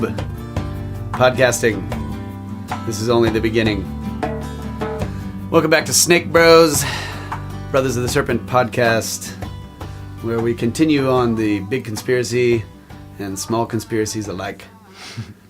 And snakes.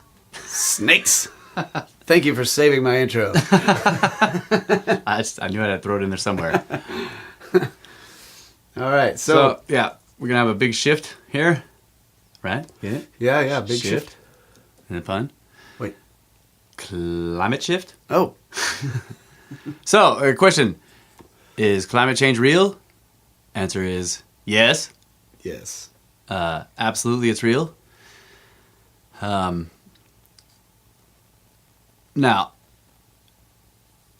how many of you, when you heard me say that, when you heard me say, is climate change real, did you think that I meant, is man-made climate change real?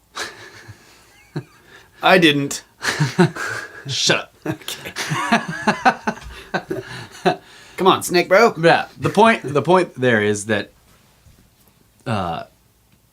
this kind of sort of muddling of the terms, climate change, when somebody says climate change, like 99% of the time they mean APG, like, anthropogenic global warming, or AGW. That's what they mean. But they say climate change, and they're like, you believe in climate change? Well, yeah, everybody does. Climate changes. But what they mean is, do you believe that humans are destroying the climate? Now, are humans affecting the climate? Absolutely. They are absolutely affecting the climate. The climate is a closed system with one outside driver, the sun, right? And in a closed system, anything within that system must have an effect on the system. It cannot do anything else. So anything we do has an effect. So then the question becomes, so modern climate change, the climate shifts we see, are humans like solely or majorly responsible for that? That's not possible to answer.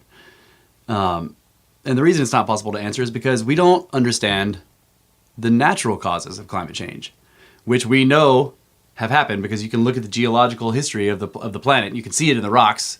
All the fossils we have. It's not disputed at all that the climate has been in constant shift and change throughout the entire history of the planet, and that it has become massively catastrophic multiple times. So, without any help from us. We notice that there are stable periods. Right. But they're stable in the sense that they fluctuate within a certain range. Right. In other words, the climate has never not changed. Never. So, there are natural causes for climate change that presumably are still in effect. Nothing turned them off. So the argument that is made that humans are solely the cause of modern climate change, the way I usually see it said is that we have overwhelmed all natural processes. Okay. To argue whether or not that's true is pointless. It's unnecessary. Because you can stipulate that, let's assume that it is true, that all natural causes for climate change have been completely overwhelmed by humans' activity within the biosphere, that our output of CO2 and so on and so forth have completely overwhelmed natural causes, and now all climate change that we see, all weather patterns, everything, are solely the cause of human activity. Let's just go ahead and say that that's true, stipulate it for the purposes of the discussion. Then let's further say that somehow, on a global scale, we managed to all unite, all nations and all peoples, we all unite and say, we are going to try to stop this altogether. Okay?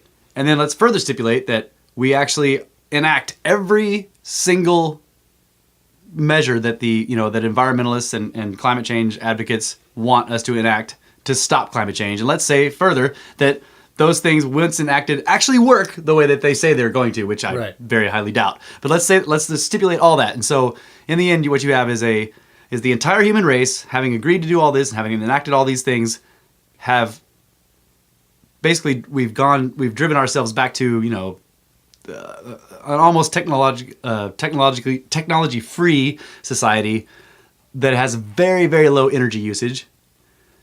Right? We're all practically vegetarians. We can't eat meat anymore. So we've gone back to, basically living in the trees. Okay. We don't have good sources of energy. Pre-industrial revolution. Right. Pre-industrial revolution energy outputs, and even less than that because they burned a lot of coal. Mm-hmm. Okay. And they raised a lot of cows. Right. So, and in doing that, we have completely eradicated the human effect on climate. It's success. Yeah. Well, the natural drivers pick back up and eventually become catastrophic, and except that the human race is in a dampened state without any tools or any way of dealing with it. And so it's pointless. Yeah. So how would we deal with the natural processes at that point? We couldn't. We wouldn't be able to.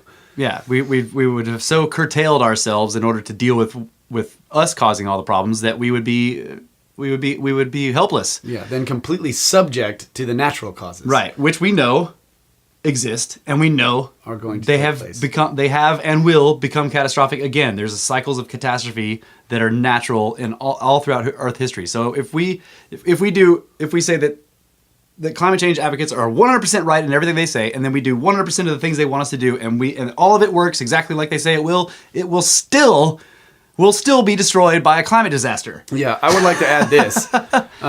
Doing all of the things that they suggest that we do also requires inventing stuff we have not invented. Right. So that's one of the things. Like, we need to stop doing all of this, and then we need to invent a bunch of stuff that is right. They claim that we can replace our energy with renewable energy that will be almost just quote as good. Unquote renewable energy. Right, as but the thing other is, types aren't. But the thing is that we can't use it according to their own rules, because using those energy sources, even though they wouldn't be putting out CO2, still generate heat, still would destroy all kinds. So in order to do what they say we need to do, which is to stop all human effects on the climate, we would have to drastically lower our energy output. Right. My point was that they're also talking about we need to focus on these alternative energy sources, which don't really, in order to actually use them to the degree that we need them to maintain a stable we couldn't.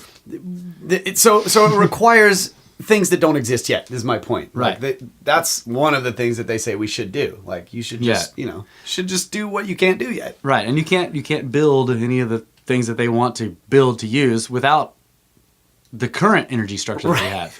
Yeah, exactly. Yeah. I mean, like the amount battery-powered cars are really... coal-powered cars. Right. That's right. Yeah. How do you like that coal-powered car you're driving around there? Yeah. But the point I was getting at really is that the question of whether or not I believe in climate change, or anybody who believes in climate change, is immaterial, and whether or not we're causing it is immaterial, because the fact is that the climate is changing and will become catastrophic. Those are the facts. Whether it's us or not doesn't matter. It will become catastrophic. Now so the question then becomes, like, what are we going to do about it? If we are able to somehow stop us causing it from becoming catastrophic, nature will still cause it to become catastrophic. So that isn't a solution. That's effectively a head in the sand solution, right? So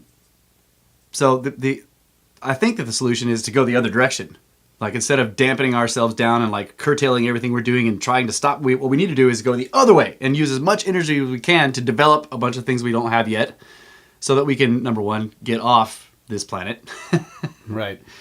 Because, okay, what you're getting at is ultimately the real solution is that we have to get off this planet to save ourselves, because we can't stop the natural causes of cataclysm. Right. Because the natural causes, number one, are totally not understood. Like, we don't know. Right. And they're not bothering to study them because everyone's so concerned with what humans are doing. That all study of natural causes has pretty much, well, not all of it, but there are billions and billions of dollars every year put into the study of AGW, anthropogenic global warming. In other words, human causes on the climate, and that almost all of that is focused on CO2.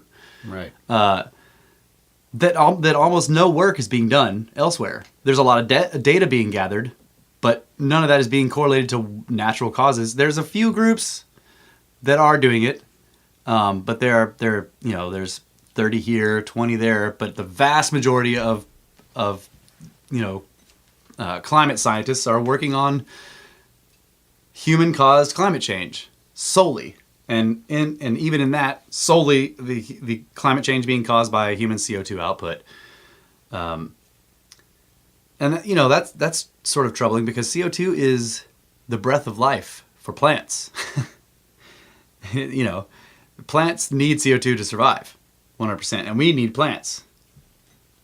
And actually, if you look historically in the past millions of years, when you can see this in ice cores and everything, that the global CO2 levels are at their low end of what they have been historically.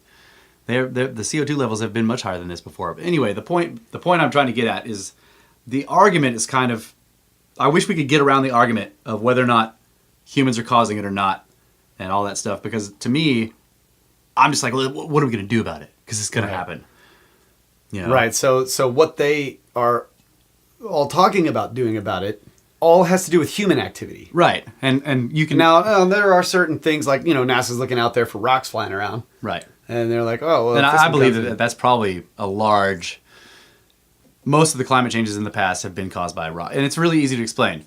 If a large rock impacts Earth on land, it throws a ton of dust in the air and causes like a nuclear winter, right? So the impact is on land. It throws a giant plume of debris, dust in the air, and a bunch of giant globs of molten stuff that fly all over the planet and fall down and set every freaking forest on fire.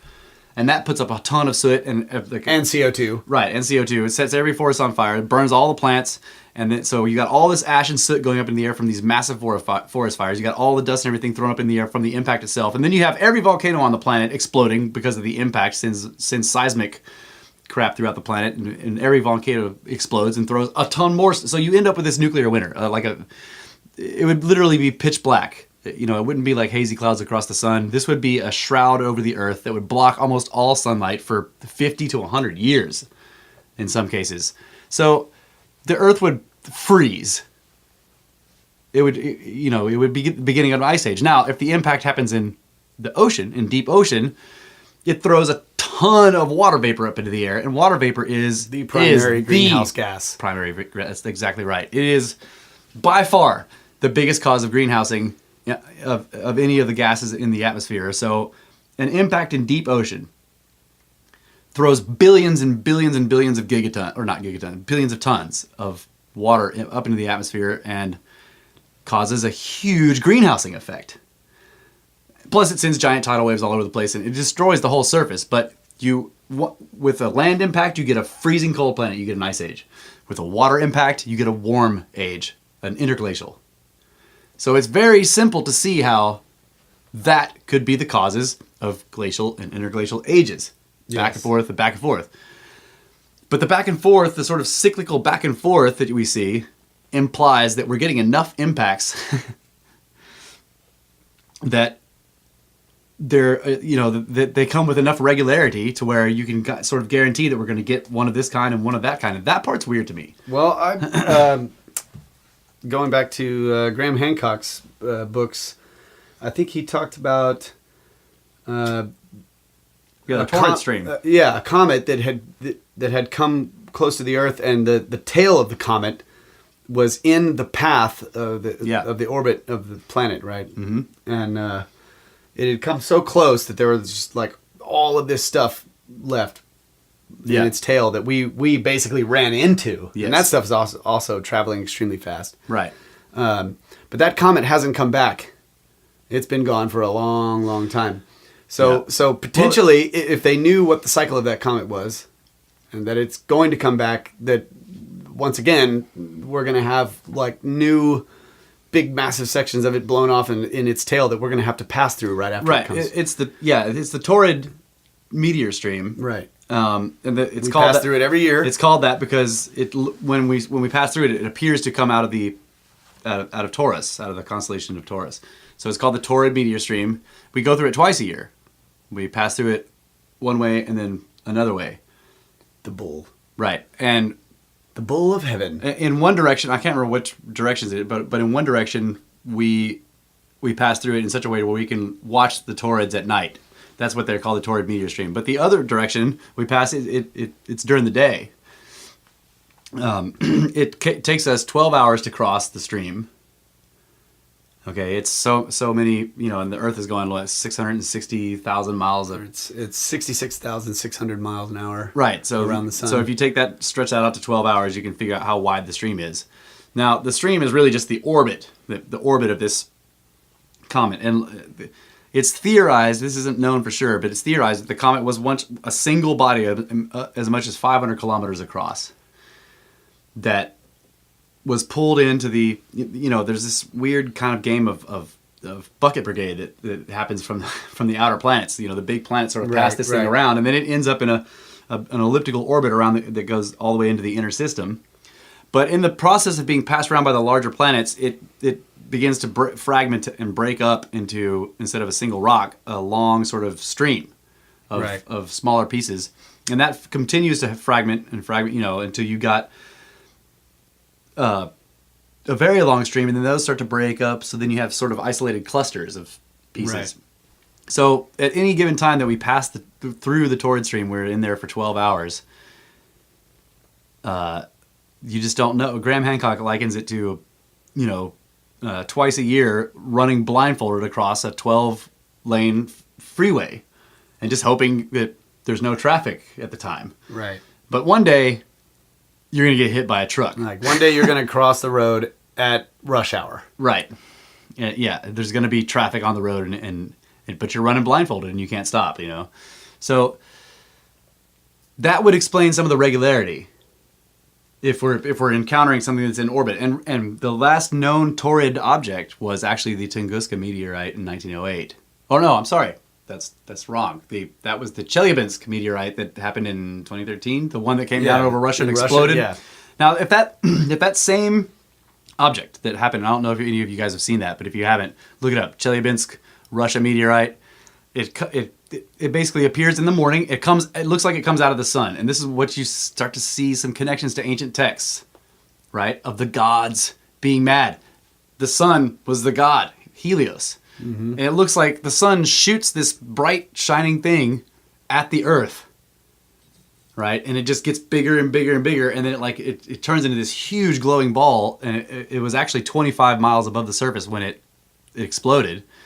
And you know, when you watch the videos, the Russians are all looking up there, and the object is long gone, but there's this really strange looking cloud stream in the sky, and they have no idea that there's this massive shockwave approaching them at hundreds of miles an hour, you know, but it was 25 miles up. So they're looking over it, and they're talking about, and suddenly boom, and like windows shatter, and you know, but it was just a shockwave of sound. If that object had come in at a slightly steeper angle, or if it had been a little bit bigger or massier than it was, hundreds of thousands of people would have died. Or if it would have come a little bit later and hit, like, I don't know, Hong Kong or London, you know. Instead, it comes in over Siberia, which is really strange, because the last time this happened was 1908, known as the Tunguska meteorite. It came over a extremely remote area of Siberia. Again, it's weird. So that was the previous Taurid object, and this thing. No, you know, there were a few of the native sort of reindeer herders out there who witnessed it and who have legends about it now. But the effects of it were seen around the world. Like, there were stories of people in London being able to read their newspapers at midnight for a couple of days afterwards. I mean, it just really, you know, the sound was heard thousands and thousands of miles away from the area. No crater has ever been found, so it didn't impact. Just like the one that happened more recently, it probably came down and exploded. It was a mid-air explosion. When the first expedition finally got out there, it was a Russian scientist. When he finally got out there, he found hundreds and hundreds of acres. I mean, it may be measured in square miles of massive old-growth taiga forest trees, flattened. Like, if you see pictures of them, they look like toothpicks. All these trunks laid down in this direction, and then over here laid down in the other direction. Like, there is an epicenter of the explosion. You can see that they're kind of laid down out, you know, but there's no crater. So you know it was an air burst. So that was and if that one would have come down and hit and actually impacted, it would have changed the global climate. Yeah. You know, and so yeah, there's the Taurus meteor stream. We go through it every year. We see, you know, people stay up and watch the skies, and there's like all these pretty meteors. Yeah. Some shooting stars. One day it's going to be a big one. It's like, this is in our faces all the time, like reminding us, hey, a lot of things are out there, and they come and impact us, and they may not make it all the way down here before they burn up. Right. But there are plenty. Who have. Yeah. And I mean, the Shoemaker-Levy thing that hit Jupiter, that comet. Yeah. Broke into 7 pieces, and then 14 pieces, and then impacted one after the other. And those were when they were impacting Jupiter, they were going 140 miles per hour relative to the atmosphere of Jupiter. I mean, 140 miles an hour. I'm sorry, 140,000 miles an hour. I was like, no, they were if something that fast, I think the most I've seen on the estimates were like it was like 70,000 miles an hour was what they were talking about. The top estimated speeds of a comet coming into Earth. It would be in our atmosphere less than 2 seconds before it hit the surface. There's not time for it to burn up. I mean, if it's a mile across or even a half a mile, if it's coming in like that, you know, if Earth's orbital direction is against the direction of the comet, it'll be on the surface within 2 seconds. If it hits the ocean, it'll hit the bottom, like it could hit the deep Pacific, and it will impact the ocean sediment at the bottom of the Pacific before the ocean behind it has time to close the tunnel that it makes through the water. And in fact, it comes in so fast that the air will still have not closed the tunnel. So there will be a tunnel behind this thing. A vacuum, basically. A vacuum tunnel all the way out into space, going through all of the atmosphere and all the water of the Pacific down to the bottom. And like the water will have just enough time to close over it before the explosion happens. So it's from the land right underneath. Yeah, which is another reason why that ocean impacts cause warming, because the water closes over the thing before the explosion happens, so the water absorbs all of the heat. Instead of whereas a land impact, a lot of the heat's reflected right back out into space. It just bounces right back out. If you look at go to the Indian Ocean on Google Earth and look at the coast of Madagascar or the coast of Australia, which is thousands of miles away. You can see, if you're kind of zoomed out, you can see huge wave lines that go hundreds of miles inland from a massive impact that they think happened about 6,000 years ago in the Indian Ocean. I mean, they're just gigantic. You can see the waveforms. 6,000 years ago. Yep, 6,000 years ago. Right around the beginning of recorded history before they found Göbekli Tepe. Right. Well, it was right around the time when the first known badass civilizations just suddenly disappeared, failed. Right? Because that would be 4,000 BC. So you have 6,000 BC, then up to 4,000 BC, and suddenly all that stuff that was being done there just stops. Right. Yeah. They obviously didn't have what it took to stop it, or maybe they did get off the planet, and that's why. Right. But you begin to see why the ancients seem to have been obsessed with looking at space. Yes. Why they build things like stone. This is why they mapped the stars. They timed it Yes, because things kept coming out of space and hammering us over and over and over, and they wanted to know if they could predict it.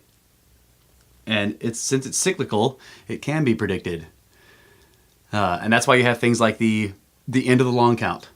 Now, what's interesting about that is that it doesn't seem to have happened. Right? You see all these predictions of the cataclysm, and there's going to be an apocalypse, and the world's going to end, and every known prophet of every kind of religion or whatever, and even the ancient sages have predicted ends of the world. That didn't happen. It hasn't happened. And when you look at modern science, geology says that glacial and interglacial periods happen. The interglacial periods are roughly 4,000 to 6,000 years long. Ours right now is going on 10, which means that we're way overdue for an ice age, which is a land impact. Basically, the only kind of energetic thing you can get to vastly and catastrophically change the climate like that is an impact from space. It's a cosmically generated thing. It hasn't happened for so long, and this is what I think is going to be the natural cause. So the argument with people over whether we're causing it or it's natural, it doesn't matter. We just need to get off this planet before it happens. Right. If we stay here, it's going to get us anyway because the natural thing will get us, right?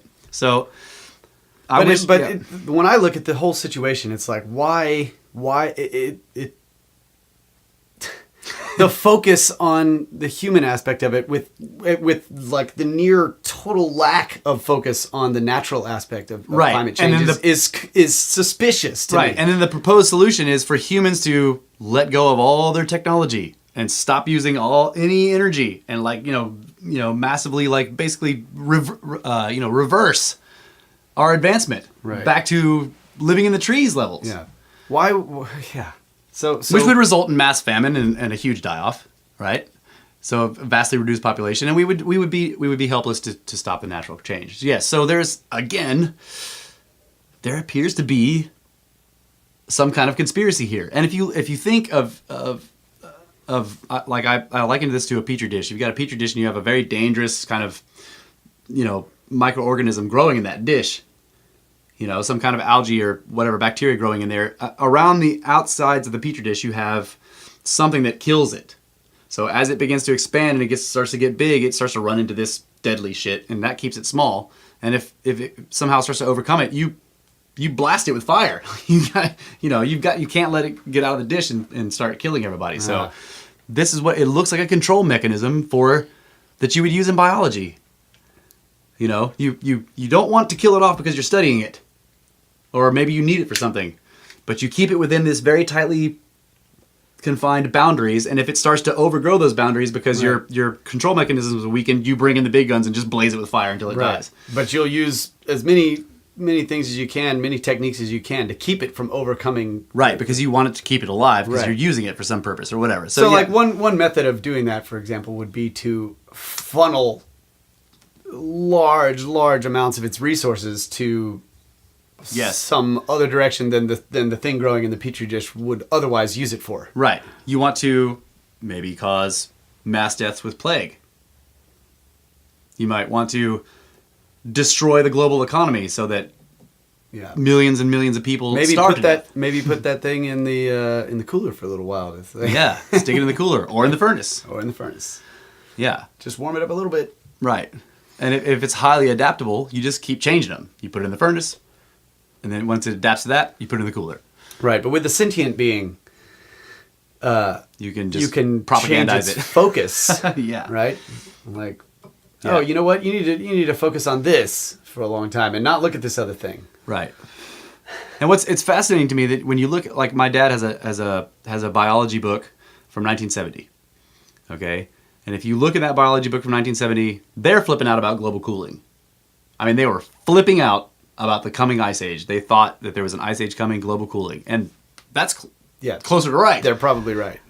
So it switches to global warming at some point, and then eventually that sort of homogenizes to climate change. But global warming is wrong. And then the idea that warming is bad is wrong, because like all of the geological history shows us that the warm periods were the good ones. Right. It was a time of plenty. Sometimes in the warm periods, in times of within human history, we would have multiple crop yields per year because it was warm. The medieval warm period was like, it was amazing. That was when all the Gothic cathedrals were built, and then the little ice age comes and all the building stops and millions of people in Europe die because of famine and then plague, and there are cathedrals still there with piles of stone. Wait, when was the little ice age? It was. I think it ended at the very beginning of the Renaissance, so up to 14 something. Yeah, and the medieval warm period was. I wonder if that was caused by an impact. It could have been. It's hard to tell. But this makes me think of. There are other drivers. The sun. Yeah. In the Bible, there's a couple of points like with the Adam and Eve story of the Bible in the Garden of Eden. Adam and Eve partaking of the fruit of the knowledge of good and evil. What I call just the fruit of knowledge, but the fruit of the knowledge of good and evil. God says, like, now that they have eaten of the fruit of the knowledge of good and evil, if they then eat the fruit, also partake of the fruit. If they also partake of the fruit of life, then the tree of life, fruit of the tree of life, then they will become like us. Yep.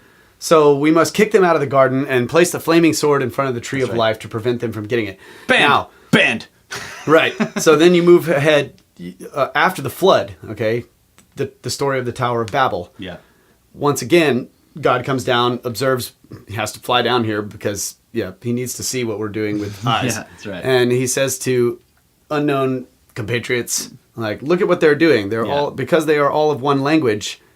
Nothing that they set about to do will they not be able to achieve. Yeah, and if they achieve these things, nothing shall be withheld from them. Right, and they will become like us. Yeah. So we must go down and confuse their language so that they will be scattered throughout the planet. Right. So they do that. So there looks to be this sort of conspiracy of keeping us here. And like keeping us in the petri dish. You take this story literally. In the Tower of Babel, what were they doing? They quote unquote were building a tower to the heavens because they were saying, like, we do not want to be scattered throughout the earth. Right. That's what makes it so sad. It says it's like, come, let us make bricks, let us bake them in the sun, let us build a tower whose tops shall reach the heavens, and let us make a name for ourselves so that we shall not be scattered across the face of the earth. And then God comes down and he's like, let's scatter them across the face of the earth. Right.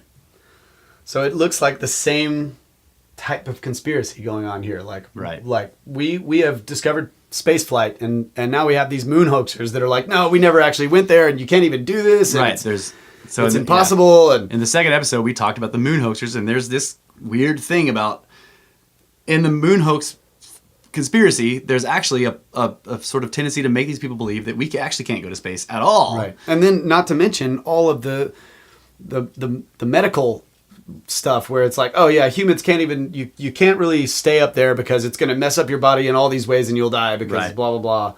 And so it's like, so wait a minute, I'm reading a story that's telling me that I can't go to space and live there. Right. No, because you have to have the Earth's gravity in order to make your body work right. And otherwise you'll just die. And that but the thing is that there's ways to mitigate that. Like, if it's true that your bones will separate and your, yeah, Right. You'll lose your muscles will atrophy. Well, yeah, but we can stop that. Right. We can develop technology that will keep us alive. Right. Like centrifuges work great. If you have a big enough space station, you spin it like a wheel. Yeah, you can simulate gravity like that. But the point is that this connects back to all the stuff we've been talking about in the sense that there seems to be a long game. In other words, long-term thinking, something that has been doing this for thousands of years, right? That is aimed at keeping us here and keeping us from becoming like them. Obtaining the kingdom of heaven. Right. Which where are the heavens? Space. Right. So that's really the conclusion we come to. Not really a conclusion. It is it's food for thought. Yes, when you're down in this rabbit hole, that's the last door you find. It's like, wow, humans must stay on Earth because otherwise they'll be God. Right. I don't even know if I want to open that door. That's why we're brothers of the Serpent, because snakes come from the sky. Fucking crocodile kings. Serpent in the sky. That's right. The serpent in the sky is many things. It is the comet of destruction. It is the bringer of knowledge. It's the yellow dragon, Huandi, that teaches the monkey the 72 forms of change, and after which he will be the knower of secrets. I've learned one form so far. This one. Pretty good at it, though. Hey, we went a little long on this segment, but it was well worth it. 4 minutes. 4 minutes you must have suffered through. Four. All right, guys. Thank you very much. That concludes. We will see you next week, probably. Maybe farther than that. No. Maybe earlier than that. We won't see them here tomorrow. Because we're SnakeBros casting pods full of snakes. Sorry. Plus more.